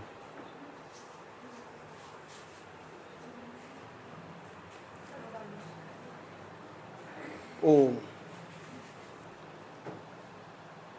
कौटिल्य अर्थशास्त्र में प्रतिपादित हिंदू विधि लिख रहा है, तो ये कौटिल्य का अर्थशास्त्र आज यही पढ़ने जा रहे हैं।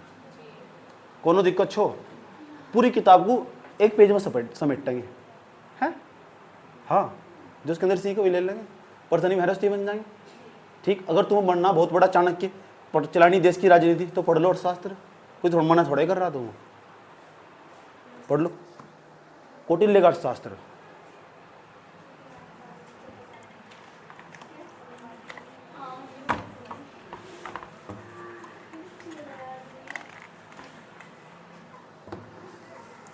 कौटिल्य के बारे में सब जानेंगे। हेडिंग बनो भैया, कौटिल्य का अर्थशास्त्र। नंबर फर्स्ट, पहले कौटिल्य के बारे में जानेंगे, कैसे पीसते हैं। नंबर पहला पॉइंट, इनका जन्म स्थान लिखो। कौटिल्य का जन्म स्थान कहाँ बताया जा? जन्म स्थान, जन्म स्थान बताया जा तक्षशिला में। तक्षशिला, यस, तक्षशिला में इनका जन्म स्थान बताया जा। कुछ किताबों में पूछे हुए ना, इनके पिता का नाम था चनक, इसलिए इनका नाम चाणक्य पड़ा है। अब मान लिया गया पिता का नाम लिखो, पिता का नाम, पिता का नाम, नाम क्या नाम लिखना, चनक, चनक ब्राइट में लिखना, इसी के नाम पर इनका नाम चाणक्य पड़ा, क्योंकि इनके पिता का नाम चनक था इसलिए इनका नाम चाणक्य पड़ा है। तीसरा पॉइंट इसके बारे में, तीसरा पॉइंट इसके बारे में, माता का नाम यशोमही, माता का नाम, पीसीएस जो सवाल पूछो ना ऐसे सवाल पूछ लो, माता का नाम यशोमही,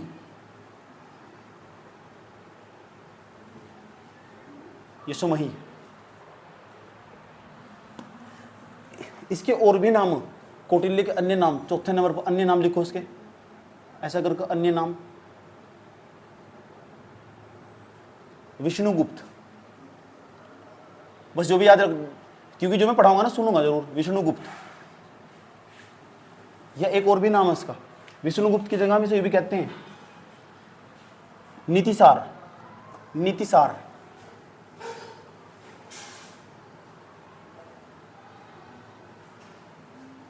नीतिसार भी इसका नाम है, कुछ लोग नीतिसार के नाम से जानते हैं। द्विज भर्सन, द्विज भर्सन, एक दो मात्रा गलत भी हो जा, जब पर्सन करंट बैठोगे ना तो वहां तो तुम सही नाम अपडेट भी कर सकते हो। कभी तो लगा द्विज भर्सन की जगह भरमन लिखा हुआ, तो कुछ किताबों अगर नेट पे कुछ हो रहा है ना तो वहां न की जगह मैं भी आ जा, तो कभी मेरे साथ यहाँ लड़ना शुरू कर दो तुम। सही बात है, मैं इस बात की पुष्टि नहीं करता, जितने मुझे नाम मिले मैंने सारे लिख दिए। श्रेष्ठ ब्राह्मण, इसे श्रेष्ठ ब्राह्मण कहते हैं, द्विज भर्सन का मतलब श्रेष्ठ ब्राह्मण, इसी के ब्रैकेट में लिखना श्रेष्ठ ब्राह्मण, सबसे अच्छा ब्राह्मण है, ब्राह्मण ही ना,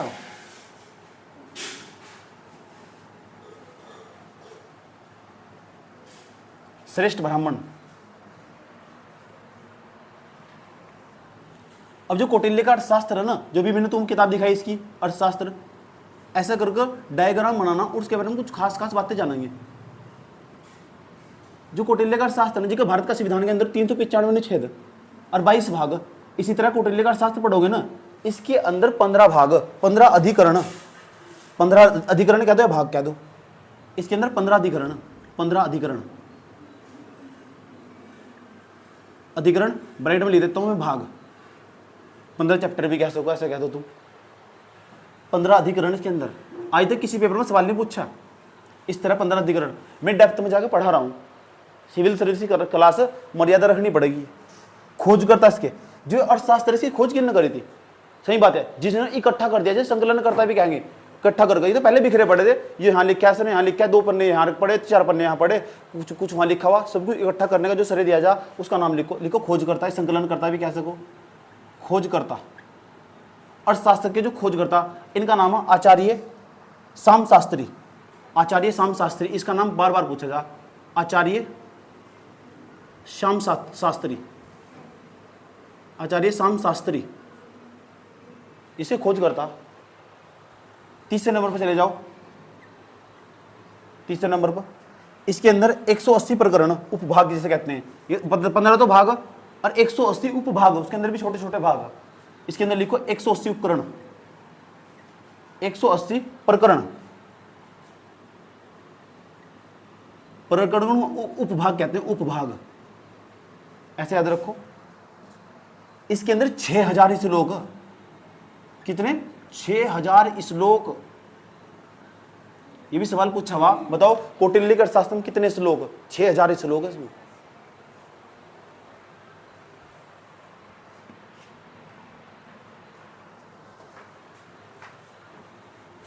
ठीक, ये 5वां पॉइंट समझ लो, जिसमें अब 6ठा पॉइंट कौटिल्य के अर्थशास्त्र के बारे में। अभी मैं सारा समझा दूं, फिर मैं सुनूंगा, 2 मिनट दूंगा बस याद करने की। सही बात है, लिखते लिखते याद करते चलो। अब सवाल है, जो कौटिल्य का अर्थशास्त्र ना, इसे 1905 में आचार्य श्याम शास्त्री ने मैसूर के संग्रहालय में रख दिया था उठाकर। लिखो इसके अंदर छठे का पहला पॉइंट, 1905 में आचार्य श्याम शास्त्री द्वारा, आचार्य श्याम शास्त्री द्वारा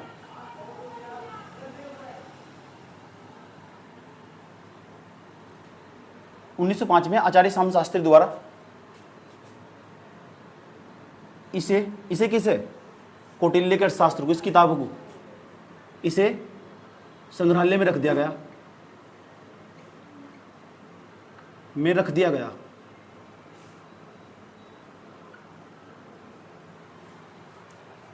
सेकंड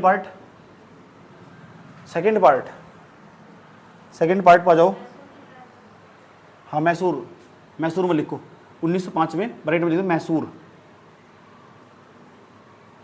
सेकंड पार्ट लिखो उसका। 1909 में इसका पहली बार प्रकाशन हुआ, मार्केट में से किताब छपका गई सारी 1909 में। लिखो इसका प्रकाशन 1909 में। 1909 बताओ क्यों फेमस है? 1909 में मानले मिंटो सुधार आया था, याद है तुम्हारे? ठीक। थर्ड नंबर पर जाओ भैया। 1915 में पहली बार इसका अंग्रेजी में अनुवाद हुआ। ये भी सवाल पूछा जा सकता है, इसका अंग्रेजी अनुवाद, इसका किसका? अर्थशास्त्र का। इसका अंग्रेजी अनुवाद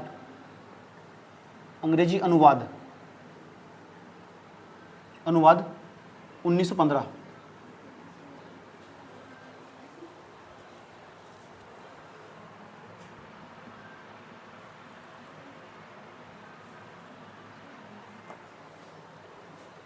छह पॉइंट हो गए ना। सातों पॉइंट कौटिल्य अर्थशास्त्र के बारे में। देखो कितने पॉइंट जानने को मिल रहे तुम्हें। 10-15 मिनट का तो खेलता हो, सही बात। या कहते हैं इसके ना जो शुरू के 150 अधिकरण, 150 प्रकरण, अधिकरण कितने से? 15।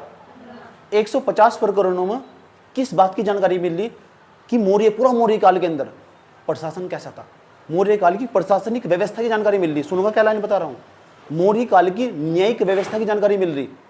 शुरू के जो 150 प्रकरण, भाई 150 उपभाग में लिखा हुआ क्या है? मौर्य काल, पूरे मौर्य काल के अंदर प्रशासन कैसा था, पूरे मौर्य काल के अंदर न्यायिक व्यवस्था कैसी थी। क्या क्या बताया मैंने? न्यायिक व्यवस्था कैसी थी, प्रशासन कैसा था, फौजदारी कैसी थी, वहां का प्रशासन कैसा था, वहां की न्यायिक व्यवस्था कैसी थी। समझ बात है? दास प्रथा है थी नहीं आती, वहां शूद्रों के लिए क्या व्यवस्था कर रखी थी वहां से, वो सारी जानकारी इसमें आराम से मिल जाएगी तुम अगर तुम कौटिल्य अर्थशास्त्र के शुरू के 1 से लेके 150 तक उपभाग पढ़ लो या प्रकरण पढ़ लो। समझ बात है? तो पढ़ने के तो है नहीं हम, लेकिन हम हमने सोचे तो पढ़ लिए, पढ़कर जो जानकारी मिली है जानकारी मिली, ये दे रखा जानकारी, पढ़ना भी चाहिए। सही बात है। सिविल सर्विस के छात्रों कई यूनिवर्सिटी में तैयारी थोड़ा ही कर रहे हो, अगर इतिहास के तुम जानकार हो बहुत अच्छे, तो तुम्हें सारा पढ़ना पड़ेगा जब रिसर्च करो इतिहास पर। सही बात है। मोटरी दीदी रिसर्च करेगी इतिहास पर, सारा पढ़ने पड़ेंगे 180 प्रकरण ही। समझ बात है। लेकिन इंटरेस्टिंग बहुत हो। अब तुम चाहे ना हाथ, अगर तुम इतिहास ऑप्शनल भी रहना चाहो ना, तो तुम्हारा बहुत अच्छा चलने वाला, क्योंकि तुम्हें सामान्य जानकारी सब पूरी समझ तो हो ही गई। जब मैं पूरा समझा दूंगा ना, मॉडर्न हिस्ट्री सहित पढ़ा दूंगा, तो ये समझ लो ऑप्शनल आराम से इतिहास भी लिया जा सके। फिर थोड़ा सा पूरा करना पड़ेगा, क्योंकि पूरा इतिहास तो मैंने पढ़ा ही दिया तुम्हें। सही बात है। आंसर राइटिंग प्रैक्टिस करनी पड़ेगी। समझ में आई बात? या तो ये एक रास्ता तुम्हारे पास, बस अपना लेवल नहीं गिराना कभी भी। चलो इतनी बात बताओ, समझ आई? सातवां पॉइंट में लिखना चाहोगे? लिखो 7वें पॉइंट में लिखो, कौटिल्य के अर्थशास्त्र में 150 कौटिल्य के शास्त्र में 150 प्रकरणों में से 150 प्रकरणों में, प्रकरण समझ गए, उपभाग में मौर्य काल के राजस्व कि भाई इनके पास पैसा कहां से आ रहा था, मौर्य काल के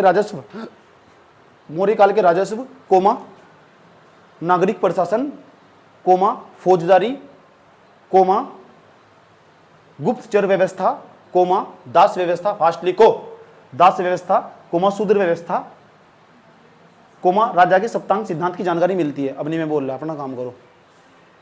चलो एक बार और चलो, जिन्हें नहीं लिखा ना, मैं तेज की तेज बोलूंगा, इस बार नहीं लिखा तो खाल उतारूंगा। मौर्य काल, देखो अर्थशास्त्र के 150 प्रकरणों में मौर्य काल के राजस्व कोमा प्रशासन कोमा नागरिक प्रशासन कोमा फौजदारी कोमा गुप्तचर व्यवस्था कोमा दास प्रथा कोमा शूद्र व्यवस्था, दास प्रथा कोमा शूद्र व्यवस्था कोमा राजा के सप्तांग सिद्धांत की जानकारी मिलती है। राजा के सप्तांग सिद्धांत को क्लिक कर देना, अभी मैं समझाने वाला हूं क्या है राजा का सप्तांग सिद्धांत।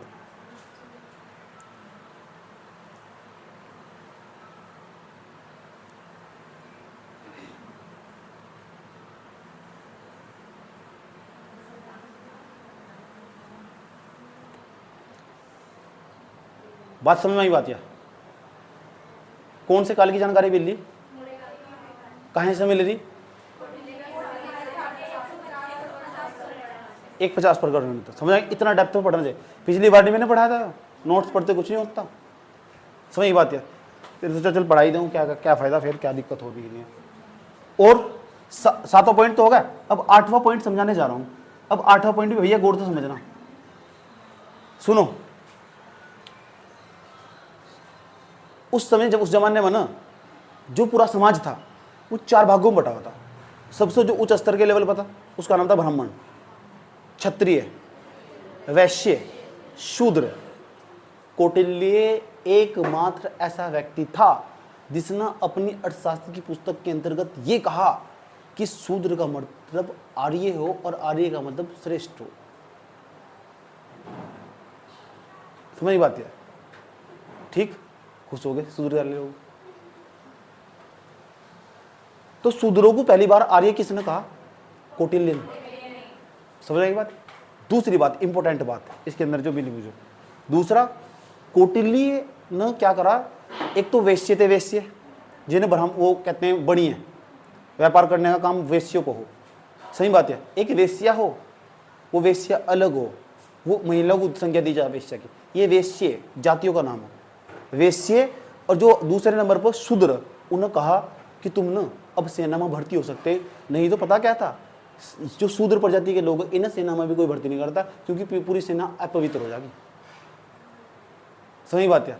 तो कौटिल्य ने पहली बार लिखा अपने अर्थशास्त्र में कि जो वैश्य और जो शूद्र ये सेना में भर्ती हो सकते हैं, और उन्होंने शूद्र को आर्य कहा। दोनों पॉइंट लिखना रहेगा, लिखो 8वें पॉइंट में लिखो। कौटिल्य ने शूद्रों को आर्य कहा, शूद्रों को आर्य कहा।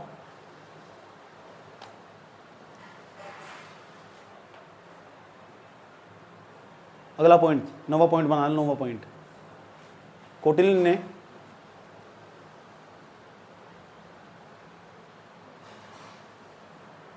शूद्रों और वैश्यों को सेना में भर्ती करने का अधिकार दिया। शूद्रों और वैश्यों को 2 जाति थे, एक शूद्र एक वैश्य, इन दोनों को सेनाओं में भर्ती करने का अधिकार दिया। वैश्यों को सेनाओं में भर्ती करने का अधिकार दिया। ये प्री में तो काम आएंगे, मेरे इसमें थोड़ा ही काम आ जाने वाले हैं यार ये।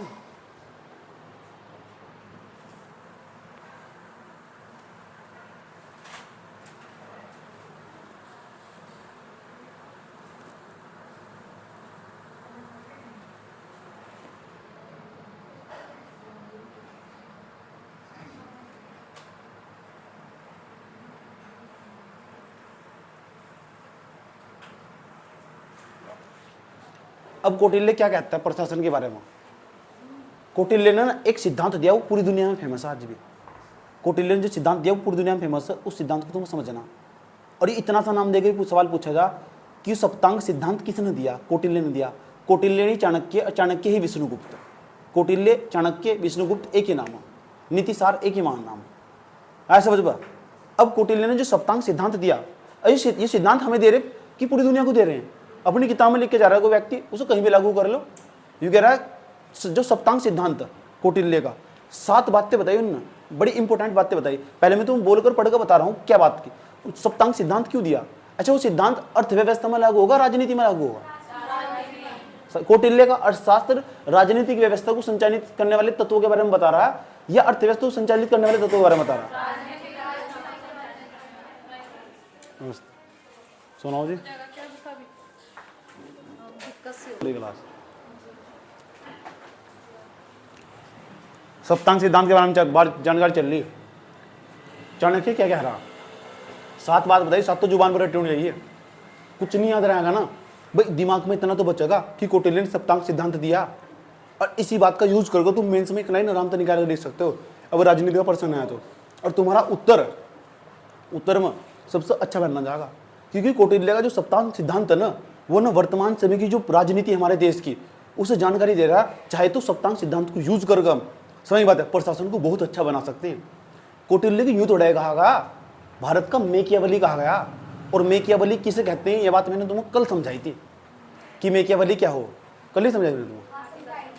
मेकियावेली वो पश्चिमी राजनीति, जो पश्चिम के अंदर ना पश्चिमी थिंकर, उसके अंदर एक थिंकर पैदा हुआ और वो राजनीतिक विशेषज्ञ था। पूरी दुनिया उसके सिद्धांत को फॉलो कर राजनीति चल रही। उसने राजनीति कैसा करनी चाहिए देश के अंदर, प्रशासन के अंदर, उनकी थ्योरी को पढ़कर हम व्यवहार में लेकर आते हैं। सही बात है। तो बहुत बड़ा राजनीतिक विशेषज्ञ था वो, इसीलिए ये भी, इन्हें भी राजनीति के बारे में जानकारी थी, इसलिए इसे भारत का मेकियावेली कहते हैं। मेकियावेली, मेकियावेली, पता लग गया। और चलते और बताते हो तुम। पहले समझ लो कि जो कौटिल्य का सप्तांग सिद्धांत, इसमें मतलब कितने अधिकरण, कितने भाग, भारत के संविधान में कितने भाग, 22 भाग। जो मूल अधिकार कौन से भाग में, भाग 3 में। जो कौटिल्य का जो सप्तांग सिद्धांत है ना, वो भाग 6 में या अधिकरण 6 में भी कह सको।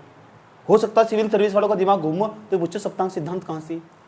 सही बात है, देखना चाहो पढ़ के भी यहाँ नहीं पाया, ऐसा भी तो सवाल है। सही बात। और दूसरा ये, अगर पूछ रहे ना तो सब छोड़ कर भागेंगे। अभी तो तुम्हें दिखाई दे रहा है 2.5 ग्राम का पर्सन ही हो, कितने का, और जब पेपर मांगा ना तो 2 क्विंटल का पर्सन हो जाए। जब एक अकेला ही 100 क्वेश्चनों में तो एक रखा रहा सामने, तो फिर वहाँ दिमाग काम नहीं करता। सही बात। अब तो तुम अच्छा सोच रहे, क्योंकि आजकल तुम इतिहास चल रहा है तुम्हारे दिमाग को। समझ बात है। मैं रेस्ट लूंगा गुप्त काल खत्म करने के बावजूद। समझ नहीं बात है। गुप्त काल खत्म है, क्योंकि जो मिडिवल हिस्ट्री उतनी उसकी इतनी रिलेवेंसी रही नहीं। अब 3 ही पेपर हुआ, कुछ बच्चे स्किप भी करते चला, लेकिन पढ़ाऊंगा जरूर। समझ नहीं बात है। मैं फिर इन्वायरमेंट पे चला जाऊंगा जो बचा हुआ। अच्छा लग रहा नहीं लग रहा तुम्हें? पढ़ाई हमेशा बड़ी करनी चाहिए, संतुष्टि के साथ पढ़ाई करनी चाहिए। टाइम दो पढ़ाई, कोई दिक्कत नहीं है। साल 2 साल 3 साल का कोई महत्व भी नहीं है। उस तो पूछ के देखो 8-8 साल इसके बर्बाद हो गए बेचारे के। सही बात है। हम नहीं चाहते तुम्हारे साल बर्बाद हो। एक ही बार इतनी बेहतरीन तैयारी करके तुम पेपर दो, फाइनल में जा रहे सीधा, नो डाउट। मेंस के टेस्ट लिखो, प्री के टेस्ट दो, और बड़ी लगन से टेस्ट को हमेशा बहुत तसल्ली के सीरियस लेकर लेना चाहिए। और जब बच्चा लिख लेगा ना, पहले जब तुम खुद कॉन्फिडेंस आना स्टार्ट हो जाएगा ना, वो सबसे बड़ी बात हो। किसी पेपर को करने के लिए पहले खुद सेल्फ कॉन्फिडेंस आना चाहिए। आई कैन डू इट, मैं कर सकती हूँ, मुझे लग रहा है कि मैं कर सकती हूँ। यहाँ तक धीरे धीरे अगर तुम यहाँ तो उठाकर एक पूरे के पूरे रूम में फिट कर दिया जाए, खाना तुम्हारे पास आना, कपड़े तुम्हारे कोई और धो के दे रहा, समझने की बात है। और तुम्हें कहा जाए किताब रखी हुई, फ़ोन तुमसे ले या छीन, नो कॉन्टैक्ट्स, उसके बाद सामने तुम्हारे लैपटॉप रखा हुआ। दूसरा क्या है, तुम्हारा टीचर तुम्हें 4-5 घंटे की क्लास दे रहा, समझ की बात है। और तुम हफ्ते वाइज तुम डेली टेस्ट लिख रहे, वो भी मेंस के 20-20 क्वेश्चन, 4 टेस्ट, 4 तो पेपर ही हो सिविल सर्विस के, जीएस फर्स्ट, सेकंड और थर्ड। और तुमने ऐसे टेस्ट है ना, वो 50 बार लिख डाल ले, 50 बार। किसी की हिम्मत नहीं है वो 50 बार हिंदी मीडियम का छात्र, इंग्लिश मीडियम का 50 टेस्ट दे ले। जिस दिन दे लिए ना, सही बात है, भारत के किसी पेपर में बैठ जाना, फर्स्ट रैंकर बन जाओगे। समझ बात है। पहले तुम तैयार करके चले गए, और तुम अब जब किसी भी क्वेश्चन में कोई हिचक नहीं होती, और तुम्हारा इतना डाटा तैयार हो चुका, और ऑप्शनल तुमने घंटों बैठ कर मेहनत करी, वो स्मूथली तुमने ऑप्शनल पढ़ रखा है, तो क्या रहेगा भाई। दूसरा रहा था सीसेट, उसमें तुमने जबरदस्त प्रैक्टिस कर रखी, बैठ कर क्लास में तुमने घंटों डिबेट हो रखी, तो फिर कोई दिक्कत नहीं होती। सही बात। जिस दिन भी पीरी निकलेगा, एक बार नहीं निकलेगा, दूसरी बार निकलेगा, लेकिन एग्जाम को पीछा नहीं छोड़ना। और जिस दिन भी निकलेगा, समझो उस दिन तो पहले रैंक पर मिलोगे। समझ नहीं बात है। जो केवल 2 क्वेश्चन बच्चा पूरे साल भर नहीं लिख पाता। 2 क्वेश्चन भी अगर तुम डेली लिख रहे हो तो बहुत बड़ी बात है। तुम डेली टच में हो, डेली एक न्यूज़पेपर पढ़ रहे हो तुम। समझ में आया बात या? चलो इतनी बात बताओ, समझ में आई नहीं है? कोई दिक्कत? और क्या है, इन्होंने क्या बताया? पहले इनका सप्तांग सिद्धांत तो सुन लो। पहले नंबर पे क्या कहते हैं, राज्य के 7 तत्व बता रहे हैं। 7 तत्व बताए इन्होंने। पहले नंबर पे कहते हैं स्वामी या राजा, क्योंकि प्रत्येक राज्य में राजा हो। हमारे यहाँ इस टाइम राज्य में राजा कौन है? मोदी। अगर राज्य का सर हो, पूरे शरीर से तुलना करता है, देखो राज्य का सर हो, अगर किसी इंसान का शरीर नहीं हो तो कैसा लगेगा इंसान देखने में? अच्छा लगेगा। सही बात है। तो किसी भी एक क्षेत्र के अंदर प्रशासन चलाना ना, उसका सर होना या उसका स्वामी होना, राजा होना जरूरी। ये पहला सिद्धांत है उसका। सही बात। दूसरी बात बताता, क्या बताता कौटिल्य या चाणक्य या विष्णुगुप्त? पता क्या कह रहा है? ये कह रहा अमर्त्य या मंत्री। क्या दो तुम अमर्त्य कह दो सर, ये मेरा या मेरी अमर्त्य है, मेरी मंत्री है। समझ की बात है। उसके ऊपर मंत्री, ये कौन हो?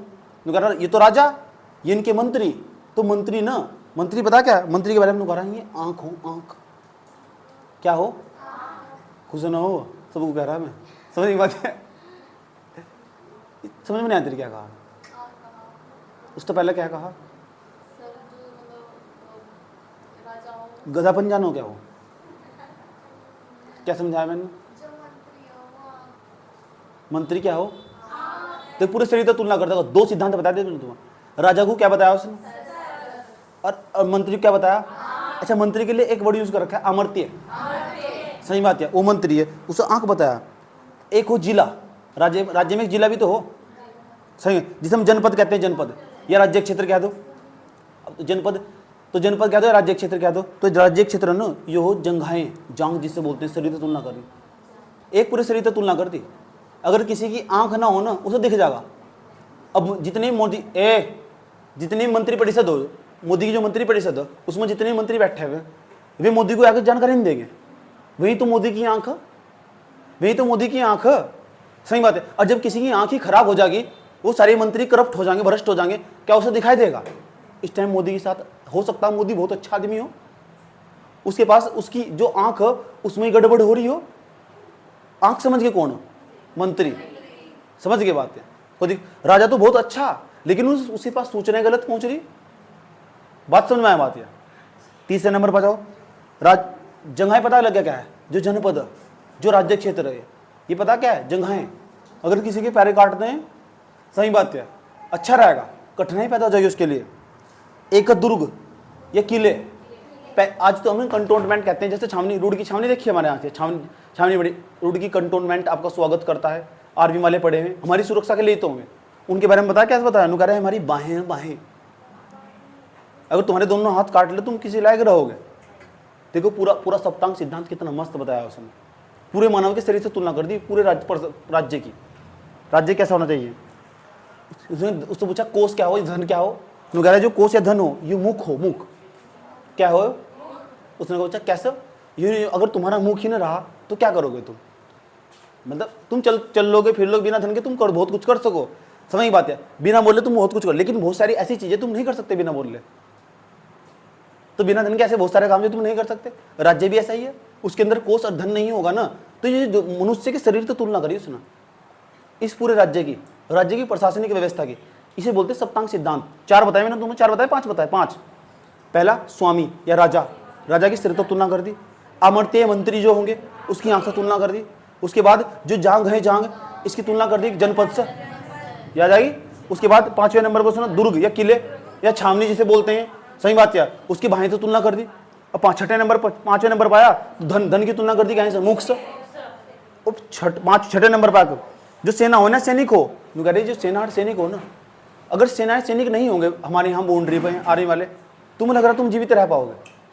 सही बात है। वे क्या करें, उन्होंने कहा ये मस्तिष्क खोपड़िया क्या है, इसमें जरा सी भी प्रॉब्लम चूक नहीं करनी चाहिए अगर अपने राज्य को बचा कर रखना। सेना को उन्होंने मस्तिष्क बताया। क्या बताया? अब मतलब मस्तिष्क कितना कोमल चीज हो, सही बात है, उसमें जरा सी भी चूक नहीं करनी चाहिए, उसमें दबा का पैसा खर्च करना चाहिए सेना पर। चलो, मित्र के बारे में जानते हो? दोस्त, जैसे पड़ोसी, जैसा हमारा पड़ोसी देश है पाकिस्तान, सही मित्र तो नहीं है हमारा, सही। लेकिन क्या कहा उसने, कह रहा जो मित्र हो ना आसपास, जो मित्र हो, मित्र का मतलब वो पड़ोसी देश को कह रहा था, क्योंकि राज्य का सप्तांग सिद्धांत है ना, ये राजनीति में लागू हो रहा, हमारे पास लागू नहीं हो रहा। कह रहा है जो मित्र हो ना, मित्र या पड़ोसी क्या हो या दोस्त कह दो, कह रहे कान हो, क्या हो, समझ बात है। अब बताओ ये जो मित्र है वो तुम्हारे कान में आकर जो भी बोलेगा तुम उसे सच मान लोगे? समझ में बात है। तो ये तो कौटिल्य का सप्तांग सिद्धांत था। कौन सा सिद्धांत? याद होगा? चलो एक बार और देखते हैं। स्वामी को क्या कहा उसने? सर। मंत्री क्या कहा? और जनपद को? और छावनी को? बाहें, आहें, बाहें, हो गया तक। एक और बताया था उसने, कोष, धन, हलक, याद रहेगी बात है। सेना सैनिक को क्या बताया? मस्तिष्क, खोपड़ी। उसके बाद मित्र, ये कौटिल्य का कौन सा सिद्धांत? सप्तांग सिद्धांत। लिख लोगे सर? हेडिंग बनानी अभी नहीं, घर तक बना ली, वीडियो में बता ही दिया, इतनी देर में बकवास क्षेत्र है यहाँ से, सही बात है, काजल सोचे देख लेना पड़ेगा, ज़्यादा टाइम लग जाएगा। सप्तांग सिद्धांत, राज्य समझने की बात है, कौटिल्य का राजनीति के क्षेत्र में सप्तांग सिद्धांत, याद रहेगी बात है। ये आईडी बनानी और ऐसा करके डायग्राम कर 1 2 3 4 5 6 7 सातों के सातों लिख दोगे, ये सर नो, बस स्वाहा।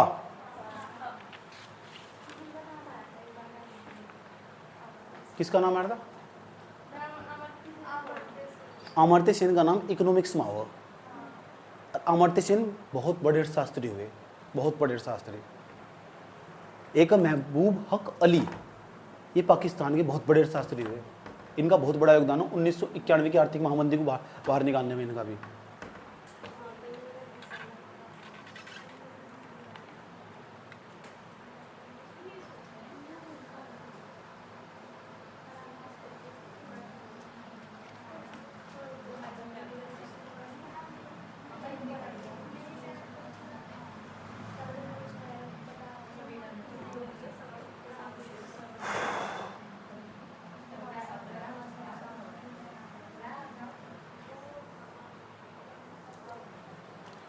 और देखो अर्थशास्त्र को पढ़ने कितने पॉइंट हो भैया? 11वां पॉइंट, भूल न जाना, सप्तांग सिद्धांत सुनूंगा मैं। 11वां पॉइंट, कौटिल्य के अर्थशास्त्र को पढ़ने में एक बात और पता लग रही कि जो मौर्य थे ना, ये लेते थे टैक्स, भूमि पर कर लगाते थे। और कर भी पता किस टाइप का? 1/6। मान लो अगर तुम्हारे खेत में 6 बोरी अनाज पैदा हुआ तो 6 में से 1 बोरी किसके, राजा के यहाँ डालनी पड़ेगी जाएगा, यही टैक्स है। इसे बोलते हैं भूमि कर। आसान भाषा में ऐसे समझा जा सके, सही बात है। खेत में कोई भी फसल पैदा हुई उसका 1/6 हिस्सा उन्हें देना पड़ेगा, सही बात है। 10 बोरी पैदा हुई ना तो 10 का 1/6 निकाल दो। 12 बोरी पैदा हुई ना, 12 का 1/6 निकाल दो। 12 6 दूनी 12 तो कट कर 2 बोरी उनके डालनी पड़ेगी। आसान भाषा में समझाने के लिए ऐसे कन्वर्ट कर दिया। सो ये 1/6 नंबर है ना, इस समय में कोई भी पूरे मौर्य काल में 1/6 की व्यवस्था रहेगी, सही बात है। 1/6 पूरे प्राचीन भारत में 1/6 की राजनीतिक व्यवस्था रहेगी, आगे तक भी याद रखना बात है। टैक्स तो पक्का सवाल पूछा कि जो मौर्य काल थे। अच्छा, इसका उल्लेख मुझे कहाँ मिला? ये भी कौटिल्य के अर्थशास्त्र में मिला।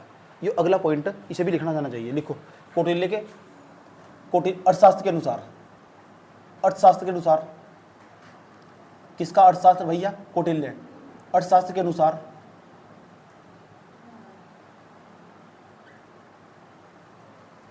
अर्थशास्त्र के अनुसार भू राजस्व व्यवस्था, भू राजस्व व्यवस्था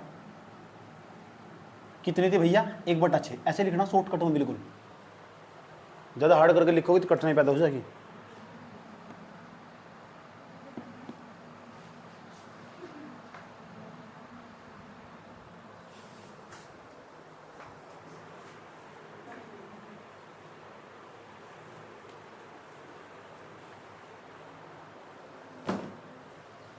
हो गया यहाँ तक? कितने पॉइंट हो गए? 11। 12वां पॉइंट, 12वां पॉइंट कौटिल्य के अर्थशास्त्र के बारे में। जहाजरानी का नाम किसी किसी ने सुना है? जिस तरह हमारे यहाँ तो जहाजरानी मंत्रालय बनाया गया, तो जहाजरानी है ना जो, इसका सबसे पहली बार उल्लेख अर्थशास्त्र में मिला इस शब्द का। जहाजरानी का मतलब क्या हो? जहाजों की रानी। वहां तक क्या मिलेगा? वहां भी तो टैक्स मिलेगा, पैसा मिलेगा, वहां तक भी तो हर राज्य क्या चाहेगा? उसके पास 2 रुपये और कहाँ ताजा। समझिए, अगला पॉइंट लिखो, जहाजरानी का सर्वप्रथम उल्लेख अर्थशास्त्र में ही मिलता है। जहाजरानी का सर्वप्रथम उल्लेख अर्थशास्त्र, ऐसे लिख दो, जहाजरानी का सर्वप्रथम उल्लेख अर्थशास्त्र, इतना लिखना बस। जहाजरानी, जहाजरानी। अब तो हमारे यहाँ मंत्रालय बना रखा है, जहाजरानी लिख दिया। यहाँ लिखा है सर्वप्रथम उल्लेख अर्थशास्त्र में। 12 पॉइंट हो गए। 13वां पॉइंट,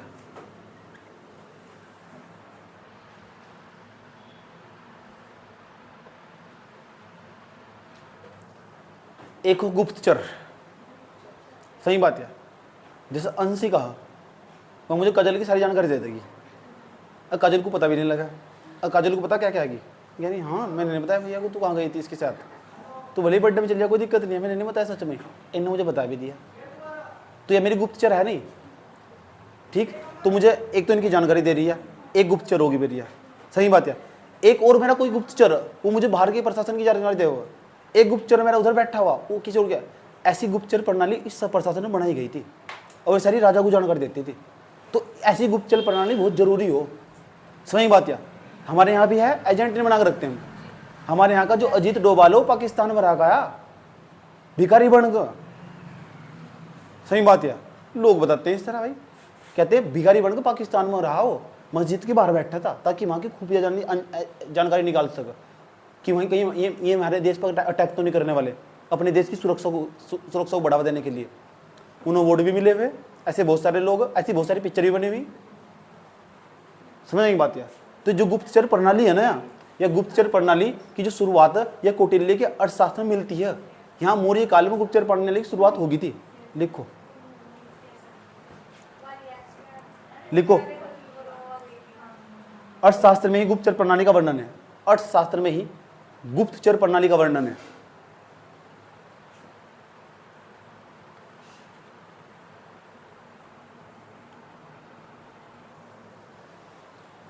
कितने पॉइंट हो गए?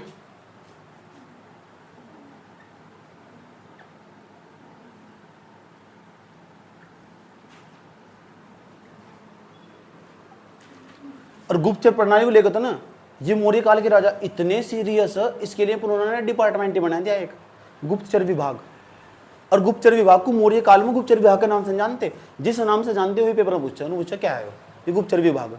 जान नाम लिखने जा रहा हूँ, इसका नाम है महामात्य सर्प। ये नाम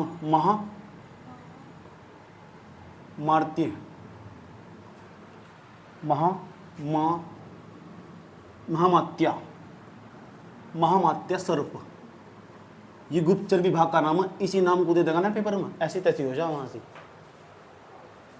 सही बात है। महामात्य सर्प क्या भैया? ये गुप्तचर विभाग का नाम है मौर्य प्रशासन में। क्लिक कर लो सर, अंडरलाइन कर लो सर।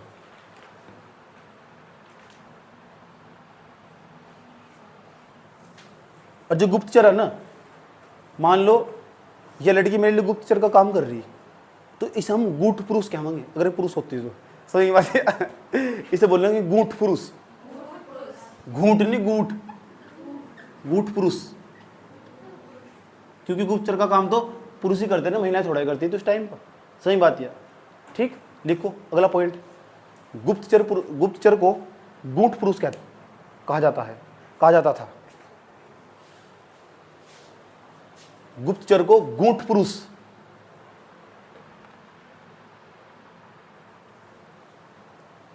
हो गया यहां तक? कौटिल्य का अर्थशास्त्र खत्म हुआ। इसके बारे में इतने पॉइंट पता होने चाहिए एक छात्र को। गूढ़ पुरुष। ठीक, मैं पूरा मौका दे रहा हूं तुम्हें। अब तक मैंने पूरे मौर्य काल में जितना ही पढ़ाया अब तक, कल का भी राज्य का भी दोहरा लो फटाफट। मैं पूरा मौका दे रहा हूँ। घड़ी में देखकर पूरी गिनी गिनाई पता कितने मिनट है? 10 मिनट। 10 मिनट के अंदर सब दिमाग में चला जाना चाहिए, क्योंकि मैंने समझाया है। बदतमीजी नहीं चाहिए मुझे। अच्छा एक बात बताओ, मुद्रा राक्षस विशाख दत्त के द्वारा लिखी गई, स्वदेशी है, धर्मनिरपेक्ष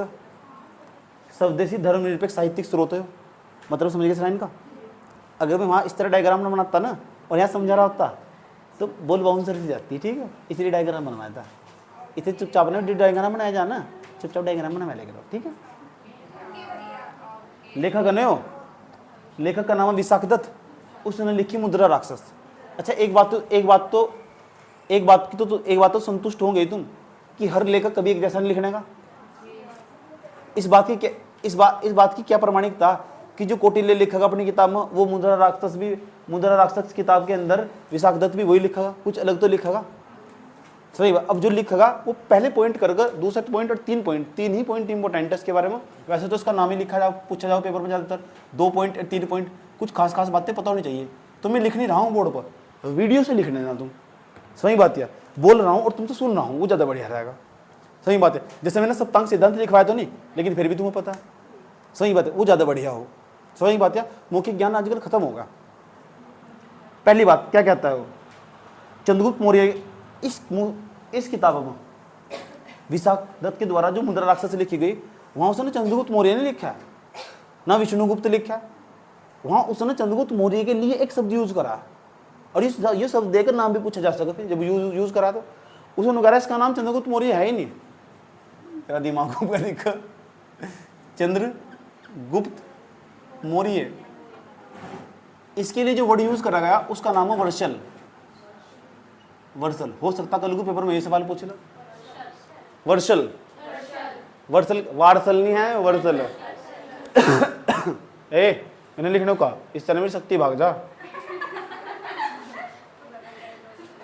उन्होंने देखा नहीं, जब गेम दिखाने जाते थे, खेल देखने जाते थे, उन्होंने कहता था हाथ खुले छोड़ दो मेरा बच्चा मर जाएगा वो। कुछ विद्वान आए, ये कह रहे ईसाक दत्त को पता क्या कह रहे, कह रहे ये भी बेवकूफी दिख। ईसाक दत्त ने कहा वर्षल का शब्द का अर्थ हो शूद्र, और वैसे जो चंद्रगुप्त मौर्य थे ब्राह्मण था। क्या था? कुछ विद्वानों के द्वारा वर्षल शब्द पता किसके लिए यूज किया गया? शूद्र के लिए यूज करा गया। और उनका मानना था कि जो चंद्रगुप्त मौर्य है ना वो ब्राह्मण था, वो शूद्र था। समझ बात है? कुछ विद्वानों का ये भी मानना जो वर्षल शब्द है ना, वर्षल शब्द इसका अर्थ हो शूद्र। क्या हो इसका अर्थ? तो इसका मतलब ही शूद्र प्रजाति का था। ठीक, अब विद्वान कुछ भी कह के चले जाओ, लेकिन यूपीएससी से सवाल नहीं पूछने का, डोंट वरी। समझ, लेकिन ये वर्ड है ना, समझ बात है, यो आंख का कांटा, ये शब्द जब वहां पेपर में आगा ना तो 2 क्विंटल का पर्सन लगेगा, कहेगा और सिर पर गुजागा। इसे मुझे डेप्थ में जाना पड़ा ताकि तुम्हें भविष्य में फिर ये 30 क्लास बैठेगी आसपास, 30 क्लास के आसपास, 30 में 35 हो जा। जिंदगी में कभी तुम्हें इंसेंट हिस्ट्री किसी से पढ़ने की जरूरत ही नहीं है। रामचरण शर्मा की 11th क्लास की किताब है, वह सारी स्टडी करके उसका नोट्स बना के जब हमें तुम्हें लेकर पढ़ाना हो। ऐसा कुछ भी नहीं है जो उसके अंदर लिखा हो तुम पढ़ नहीं सकते, लाइन टू लाइन मिलाना जाएगा। समझ में आया बात? यार सब बच्चे वही पढ़े, मुझे उससे ज़्यादा पता और मैं उससे ज़्यादा सर्च करके जब लेगा आया लिख कर। समझ में आया बात? यार चलो, अब ये चंद्रगुप्त मौर्य को ना धनानंद का पुत्र बताएगा। इस किताब को पढ़ते हैं ना, चंद्रगुप्त मौर्य, मैंने कहा था नहीं तुम्हें कुछ जगह ऐसा बताएगा जो चंद्रगुप्त मौर्य है। वैसे चंद्रगुप्त मौर्य ना गोपालक का पुत्र था, जो मैंने तुम्हें कल बताया था। लेकिन ये मुद्रा राक्षस किताब है ना, मुद्रा राक्षस एक किताब है, ग्रंथ है। सही बात, ये साहित्यिक स्रोत है एक प्रकार का, ये भी धर्मनिरपेक्ष साहित्यिक स्रोत है। अब इसमें क्या कहा गया विशाख दत्त ने कह रहा है ये धनानंद का पुत्र था, पक्की बात है। अब एक बात बताओ, जो धनानंद का पुत्र था तो उसे मारेगा क्यों? सही बात है, सवाल खड़े हुआ। अब लेखक अब लिखने में कुछ भी लिखे तो सही बात। चंद्रगुप्त मौर्य किसका पुत्र था? पुत्र था, किसका पुत्र था भैया? धनानंद का। ये सर नो 2 बातें बता दी मैंने तुम्हें इसके बारे में, कोई दिक्कत?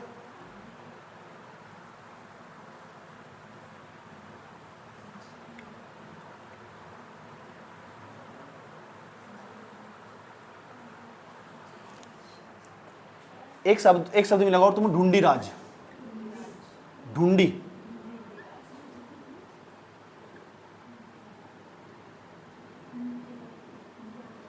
ये पता क्या? मुद्रा राक्षस पर कमेंट आया। सही बात है, ढूंढी राज मुद्रा राक्षस पर कमेंट आया, टिप्पणी की गई, आलोचना करेगी, मुद्रा राक्षस इस किताब की आलोचना करेगी। सही बात है, तो ये ढूंढी राज एक शब्द मिलेगा, किताब है, किताब का नाम है ढूंढी राज। समझ बात है? ये किताब क्यों लिखी गई? या इसलिए लिखी गई ताकि इस पर कमेंट करा जा सके, और कमेंट भी ऐसा वैसा नहीं करा। समझ? अच्छा, वर्तमान समय में ना, वर्तमान समय देखो तुम, जो सरकार है वर्तमान समय की, ये चाहती है कि संविधान को बदल हटा दिया जाए और नया संविधान लिखा जाए।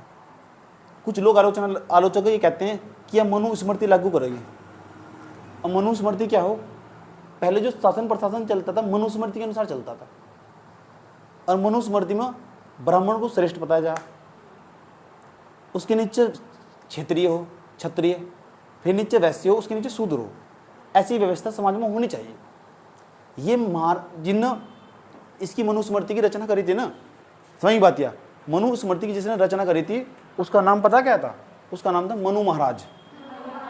जब तुम नोट्स बनाओगे तो लिख लेना, मनु महाराज और मनुस्मृति की रचना इन्होंने करी थी। समझ बात है? इनका भी नाम पूछा जा सके ना। एक याज्ञवल्क्य की स्मृति, वो भी इन्होंने लिखी थी, और इसमें भी यही ऐसी वर्ड लिख रखे, ये होनी चाहिए। अभी तुम एक वर्तमान समय की पार्टी देखते हो, बीजेपी पार्टी, नाम सुना इसका? वर्ष 1924 से लेकर देश जब तक आज़ाद नहीं हुआ, इस पार्टी के एक भी नेता का योगदान देश के आज़ाद करवाने में नहीं है। अंग्रेजों के साथ तो जा मिले हैं, लेकिन कभी भी भारत के महात्मा गांधी थे जो, उनके साथ इन्होंने कदम से कदम मिला, कभी साथ नहीं दिया। 24-25 से ही अलग कर लिया था उन्होंने। और इनका मानना था, इसी पार्टी के नेताओं की बात बता रहा हूँ मैं, इनका मानना था कि इस पूरे भारत के अंदर मनुस्मृति लागू होनी चाहिए। क्या लागू होनी चाहिए? आज भी इन नेताओं के बड़े बड़ी मात्रा में कमेंट आते हैं। तो मेरा तो मानना, जहाँ गलत हो तो गलत है, जहाँ सही है तो सही है। ठीक, ऐसे गधे भी नहीं बनना चाहिए बिल्कुल भी। अब जो ये कह रहे हैं कि संविधान में बदलाव होना जरूरी, 106 बार तो बदलाव हो चुका है, और कितनी बार बदलाव करोगे भाई? पूरी दुनिया में सबसे पहला बार जो संविधान बना, जो लिखित संविधान रहा हो 1787 का, उसमें 7-8 अनुच्छेद कितने उसमें, जो मैंने बता रखा है अमेरिका वाले में 27 है, 4 अनुच्छेद, और आज तक उनमें कोई बदलाव नहीं हुआ। उन्होंने तो अपना संविधान बदला नहीं। सही बात है। अब सोचो, उनके अंदर बहुत सारे पार्ट भी ना,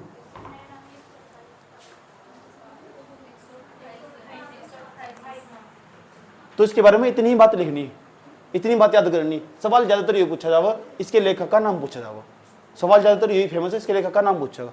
अगर दिमाग घूम गया तो शब्द को उठाकर पूछ लेगा। बहुत कम चांसेस के पूछने के, निश्चित भी कोई आने वाला पर्सन के कोई चांस नहीं है सभी, और किसी भी एग्जाम में नहीं है सभी। तो फिर पढ़े भी क्यों? निरर्थक बातों को पढ़ना भी तो फिजूल है। इतना लिख दो काम चल जाएगा। नोट कर लो सभी।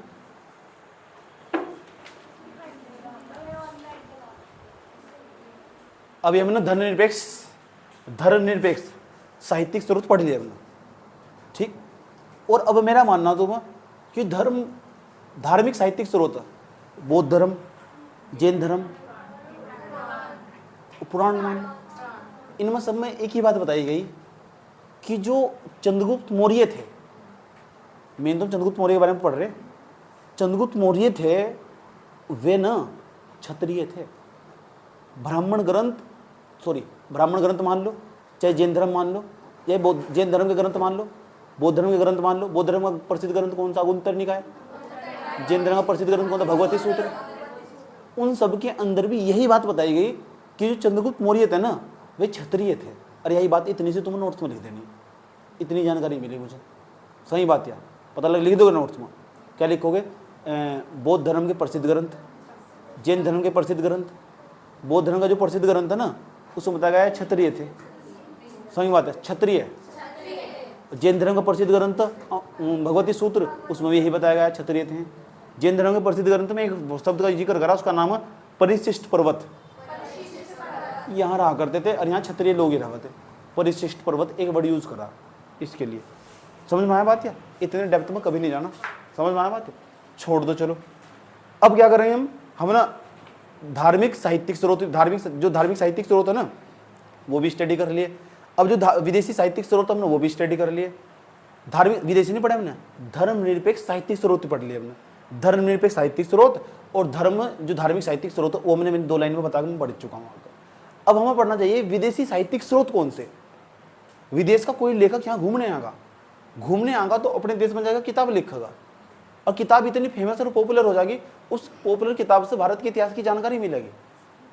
अब भारत के इतिहास की जानकारी मिलेगी कौन से काल की? मौर्य काल की। और उस हम मौर्य काल ही तो पढ़ रहे हैं, और यही तो पढ़ रहे हैं। मौर्य काल की जानकारी कहाँ से मिल रही? पढ़ी तो यही रहे हमें भी। समझ गए? तो अब हमें हेडिंग बनानी चाहिए विदेशी साहित्यिक स्रोत, यानी विदेशों में जाकर लेखकों ने जो किताब लिखी है। हेडिंग बनाओ विदेशी साहित्यिक स्रोत।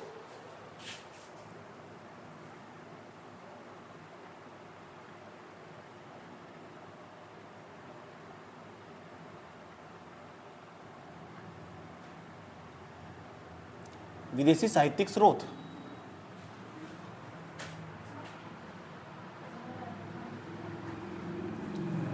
और विदेशी साहित्यिक स्रोत की जब बात करेंगे ना, तो बहुत सारे लेखकों पढ़ने वाले हैं हम, बहुत सारे लेखकों पढ़ने वाले। पहले नंबर पर हम जो पढ़ने वाले, उसका नाम है मेगास्थनीज। इंडिका, एक पुस्तक का नाम लिखो सीधे, इंडिका। और इंडिका पता किसने लिखी? मेगास्थनीज ने। और ये विदेशी इतिहासकार, विदेशी यात्री हो, सही बात या मेगास्थनीज, ये मेगास्थनीज है। मेगास्थनीज ने इंडिका लिखी, ठीक, और इंडिया जो ना इंडिका या मेगास्थनीज ने लिखी है। मौर्य काल की सर्वाधिक जानकारी इसमें मिल रही, यहाँ लिखो सर्वाधिक जानकारी, सर्वाधिक जानकारी, पूरे मौर्य काल की सर्वाधिक जानकारी इसमें मिलेगी। इसी किताब में ज़्यादा जानकारी, मेगास्थनीज ज़्यादा घूम लिया मौर्य काल में, सर्वाधिक जानकारी। दूसरे नंबर पर जो किताब का नाम मिला,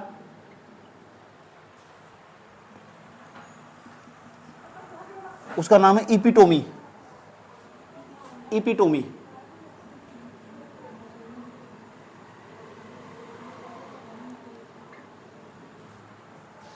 जस्टिन, इसके लेखक का नाम है जस्टिन,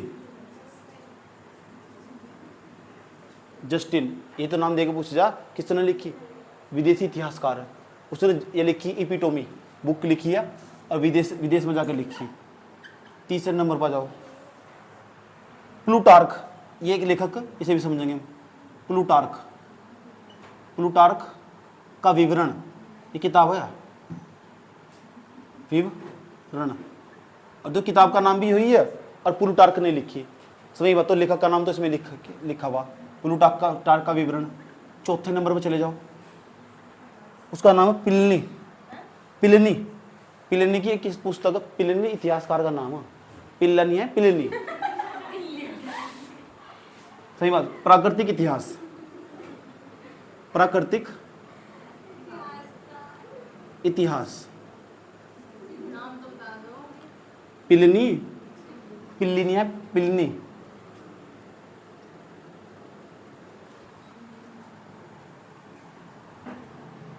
प्लिनी। एरियन का, एरियन का वर्णन, एक और किताब मिल रही, एरियन ने लिखी है। पांचवें नंबर पर एरियन, एलियन नहीं है, एरियन, एरियन का वर्णन।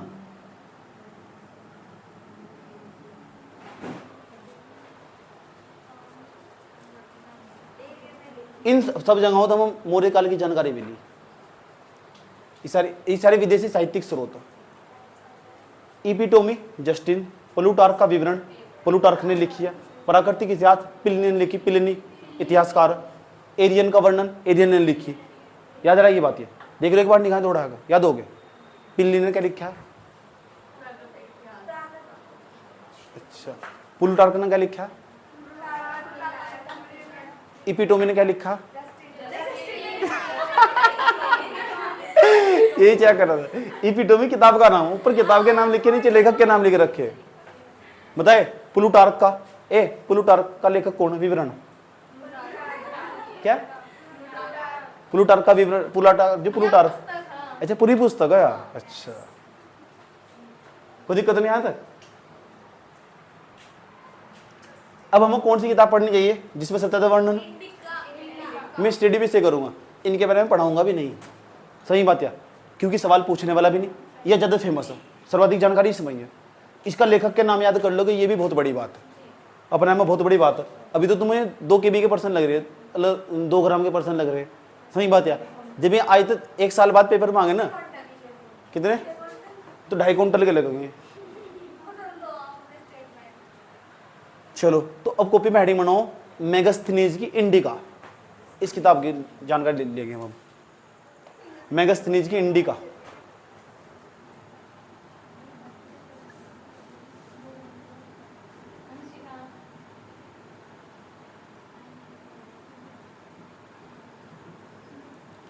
मेगास्थनीज की इंडिका, और पॉइंट वाइज करके लिखा गया इसके अंदर, समझेंगे पहले।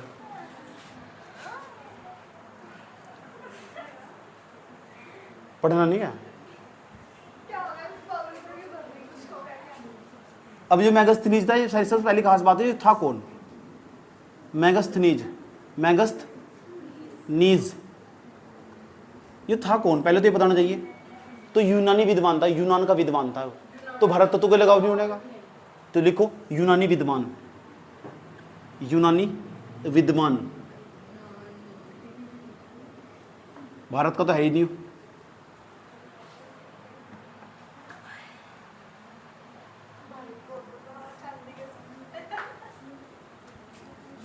जब चंद्रगुप्त मौर्य का समय था ना, चंद्रगुप्त मौर्य के समय,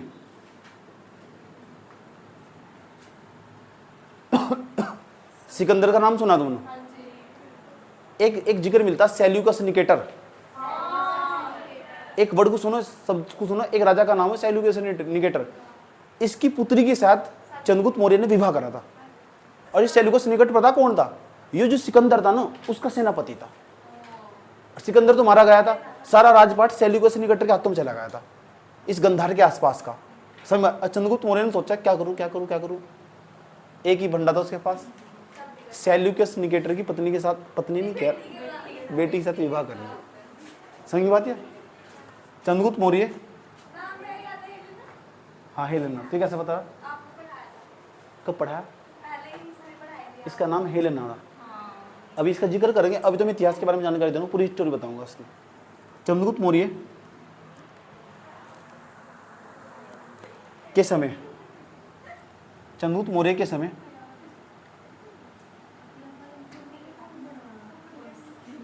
चंद्रगुप्त मौर्य के समय जो मेगस्थनीज था ना, सेल्यूकस निकेटर पता लग गया तुम कौन था?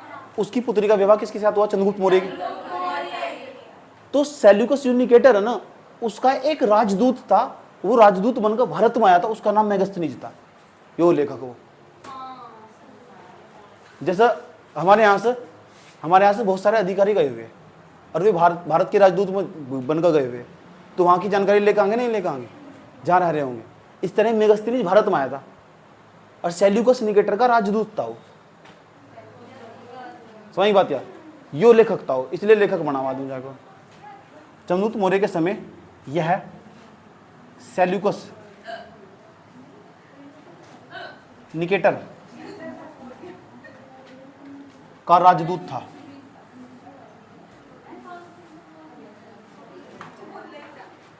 तीसरा पॉइंट लिखते चलो।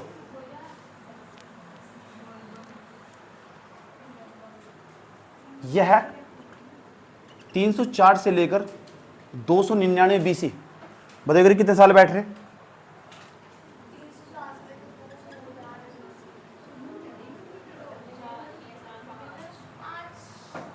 मौर्य दरबार में रहा था। यह इतने साल तक मौर्य दरबार में रहा था।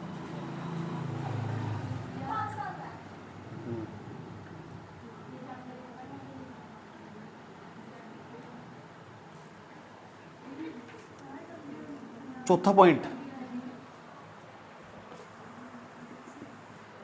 अब सवाल है मौर्य दरबार में रहा तो ज्यादातर कहां रहा? पाटलिपुत्र, जिसे हम वर्तमान समय पटना के नाम से जानते हैं। यह अधिकांश समय पाटलिपुत्र में रहा।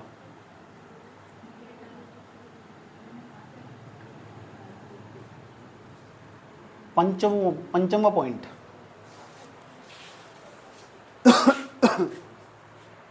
पता लगा भैया कहां रह रहा है?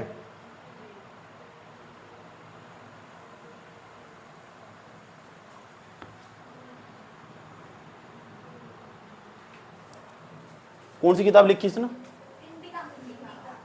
अब सवाल है इंडिका में मिल क्या रहा? कितने पॉइंट हो गए? 5। छठा पॉइंट लिखो। ये लिखो, इंडिका में चंद्रगुप्त मौर्य के व्यक्तित्व, पर्सनैलिटी कैसी थी इसकी? 5 आ गए हो? 5वां पॉइंट लिखो चलो। इंडिका में चंद्रगुप्त मौर्य के व्यक्तित्व, कैसी पर्सनैलिटी थी इसकी?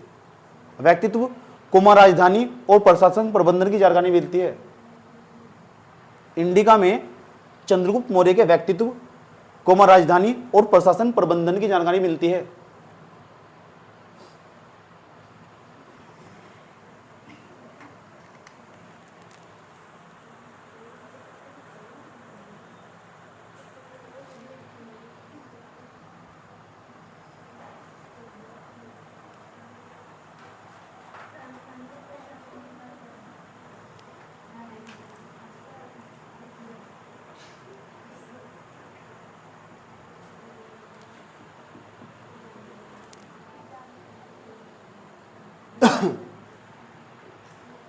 कितने पॉइंट हो गए? 5।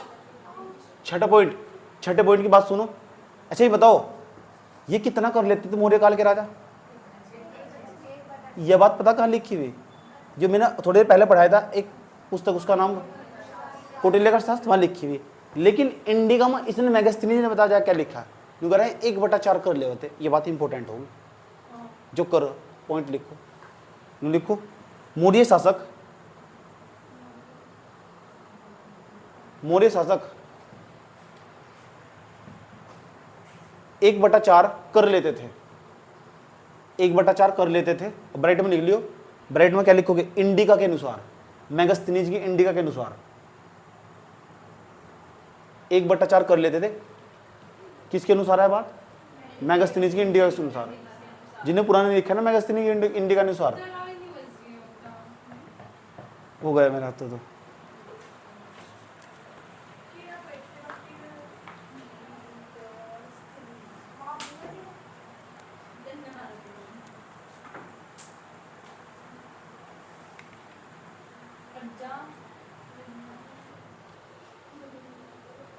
अब देखो, जो चंद्रगुप्त मौर्य है ना, मेगास्थनीज ने अपनी इंडिका में चंद्रगुप्त मौर्य ने लिखा, सेंड्रोकोटस लिखा, नाम है सेंड्रोकोटस।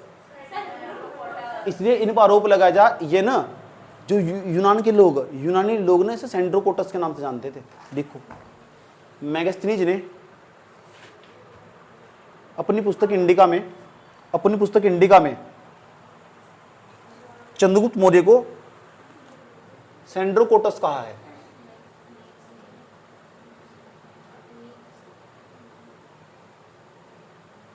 सेंड्रोकोटस, 1-2 मात्रा गलत भी हो सके, सही कर ले, नाम देख के पहचान ले सब। आजकल किताबों में थोड़ा अलग अलग छप्पन लगा, सही बात है, क्योंकि गूगल पे कुछ और वहाँ किताब में सेंड्रोकोटस लिखा हुआ, तो सेंड्रोकोटस सह पे मात्रा भी नहीं हो सकती। इंडिका में चंद्रगुप्त मौर्य को सेंड्रोकोटस कहा गया है। ना चलो रास्ते के बीच में जाके,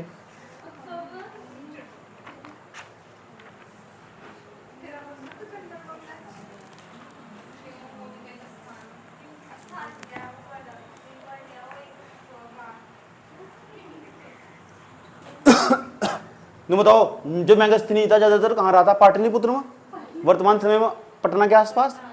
तो वहाँ की प्रशासन के बारे में जानकारी दे रहा है। वगैरह वहाँ का प्रशासन इतना अच्छा था। पूछा कितना अच्छा था?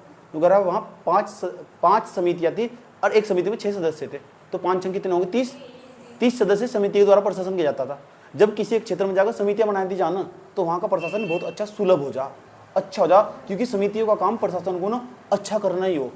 समझ की बात? या लिखो, मेगास्थनीज के अनुसार पाटलिपुत्र के प्रशासन में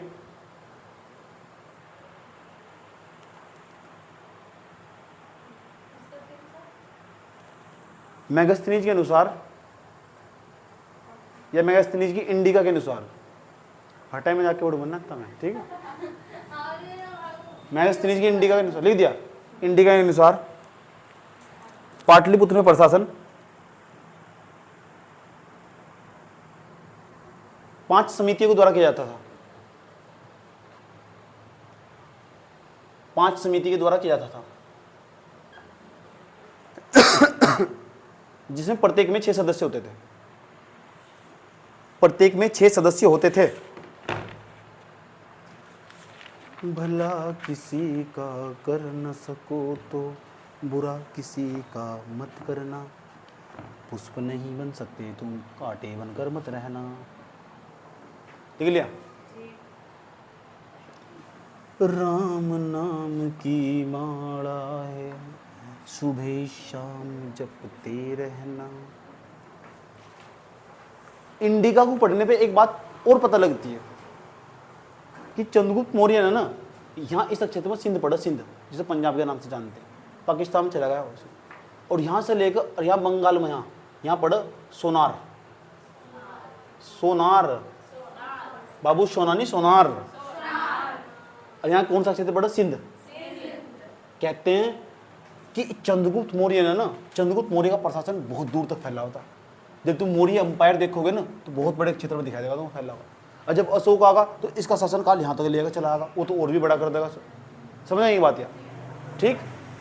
तो कहते हैं सिंध से लेकर सोनार तक यहाँ तक एक बहुत बड़ा रोड फैला हुआ था, रोड बनाया गया था, ट्रेड इससे होता था, व्यापार इससे होता रास्ता। और वो जो व्यापार बनाया गया था ना, इसका नाम ना उत्तरापथ था, उत्तरार्धपथ नाम लिखने जा रहा हूं मैं, इसका नाम डेंजरस नाम है इसका, हाँ उत्तरापथ, उत्तरा इस पर लिखी दूं क्या, उत्तरापथ, उत्तरापथ मार्ग। ये बता किसके द्वारा बनाया गया था, किसके द्वारा बनाया गया था, ये बनाया था चंद्रगुप्त मौर्य के द्वारा, सीएम के द्वारा, चंद्रगुप्त मौर्य, हाँ चंद्रगुप्त मौर्य के द्वारा, ठीक, याद रखिए बात है। पता लग गया कहां तक था, सिंध से लेकर सोनार तक चंद्रगुप्त मौर्य के द्वारा। इसका ही नाम grant truck road, GT road इसे कहते हैं। बाद में जाकर इसका नाम जीटी रोड रखा है ना, वो शेर शाह सूरी ने रखा।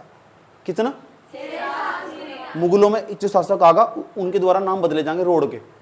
नाम बदलने की प्रक्रिया पहले भी जारी थी, आज भी जारी, ये कुछ और नाम रख रहे, अलग अलग शासक अलग अलग नाम बदलने की प्रक्रिया जारी है ना, सही बात है। तो शेर शाह सूरी ने इसका नाम ना, इसका नाम शेर शाह सूरी रोड भी रखा था, शेर शाह सूरी ने इसका नाम बदल दिया था, तो शेर शाह सूरी ने इसी रोड का नाम रखा था शेर शाह सूरी, शेर शाह सूरी, शेर शाह सूरी रोड।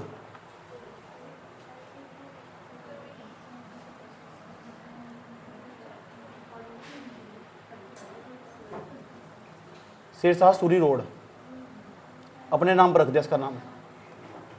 लेकिन बाद में जाकर पता क्या हुआ, जब यहां अंग्रेजों का शासन हुआ तब इसका नाम क्या पड़ा, तो यहां का जो बंगाल का गवर्नर था ना, उसका नाम था Lord Oakland, Lord Oakland,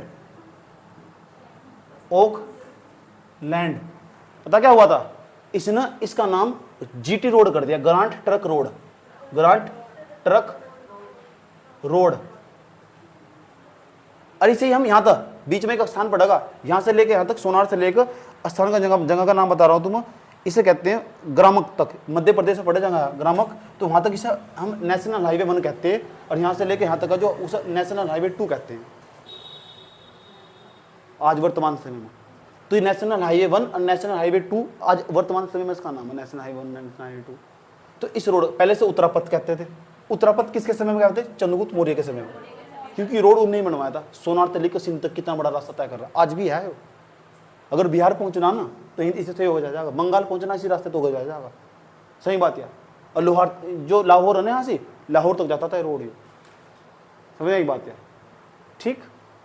road आज भी है, तुमने नाम सुना बाघा बॉर्डर का, वो सब खुला हुआ था पहले, उसी रास्ते को तो जाता था। तू गई वहाँ, तू कब गई वहाँ, गई या नहीं गई, दांत ना दिखाओ मुझे, कुछ अनथान केस होगा, गए तो हाँ करो, नहीं गए तो ये क्या हो।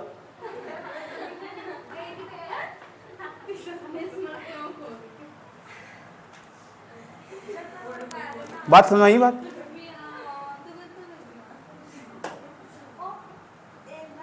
अब क्या कहना है रोड को, नेशनल हाईवे 1 और नेशनल हाईवे 2। अब जब गूगल पर सर्च करोगे ना तो यहाँ जगह का नाम देखोगे, नेशनल हाईवे 1 कहाँ तक और नेशनल हाईवे 2 कहाँ तक। सही बात यार, इस मैप को ही बना लो। अगले पॉइंट में कितने पॉइंट हो गए थे, 5 पॉइंट हो गए, 6 8, तो 8वें पॉइंट बता गए हो, 90 पॉइंट बनाओ इस मैप को पूरे को। ओके मैडम जी, मुंह बंद कर लो। एक बात और सुन लो, इंडिका का कुछ भ्रामक विवरण भी मिलता। पर एक बात बताओ, अगर एक मैगस्थनीज जब यहाँ तक जाएगा फालतू के नाम से जानकारी दे रहा है, पता क्या कह रहा है, क्यों कह रहा है, पहली बात इंडिका का भ्रामक विवरण हेडिंग बनाकर यही लिखना इसके अंदर, भ्रामक झूठा प्रचार प्रसार कर रहा है। क्यों कह रहा है, पता क्या कह रहा है, कह रहा है यहाँ 7 प्रकार की जातीय व्यवस्था थी, तो अंधाधी 4 प्रकार की जातीय व्यवस्था थी यहाँ से, झूठी बात नहीं है। कह रहा है 7 जाति आती है यहाँ से, अपने यहाँ भी कुछ भी, यानी यहाँ की बुराई कर रहा हो। कह रहा है इतना बेकार समाज है, जाति जाति जाति जाति जाति जाति 7 जातियों में बटा था, इतना भी नहीं झूठा प्रचार प्रसार करना चाहिए। दूसरी बात क्या कह रहा है, कह रहा है दास प्रथा नहीं थी, तू बेवकूफ आदमी क्या, दास दास ही मिल चारों तरफ, यहाँ से पूरे मौर्य साम्राज्य में दास दास भरे पड़े थे, झूठ बोल रहा। और तीसरी बात पता क्या कह रहा है, कह रहा है भारतीयों को, कितनी गहरी बात, कितना बुरा आरोप लगाया है, तुम्हें खुद ही शर्म आ गई। कह रहा भारतीयों को लेखक कला का ज्ञान नहीं था। अच्छा मुझे एक बात बता, अभी थोड़ी देर पहले मैंने कौन सी पुस्तक पढ़ाई थी? वो तेरा बाप कौन था? वो कौटिल्य। फिर वो समझ में, कौटिल्य तेरा बाप कौन था? वो उन्होंने क्या लिखी? वह अर्थशास्त्र लिखी। इतना बड़ा अर्थशास्त्र पूरी दुनिया को सिखा रहा, भारत का मैं क्या बल्ली कह रहे हो उसे? अंधा कहीं का। कौन है वो? मेगास्थनीज।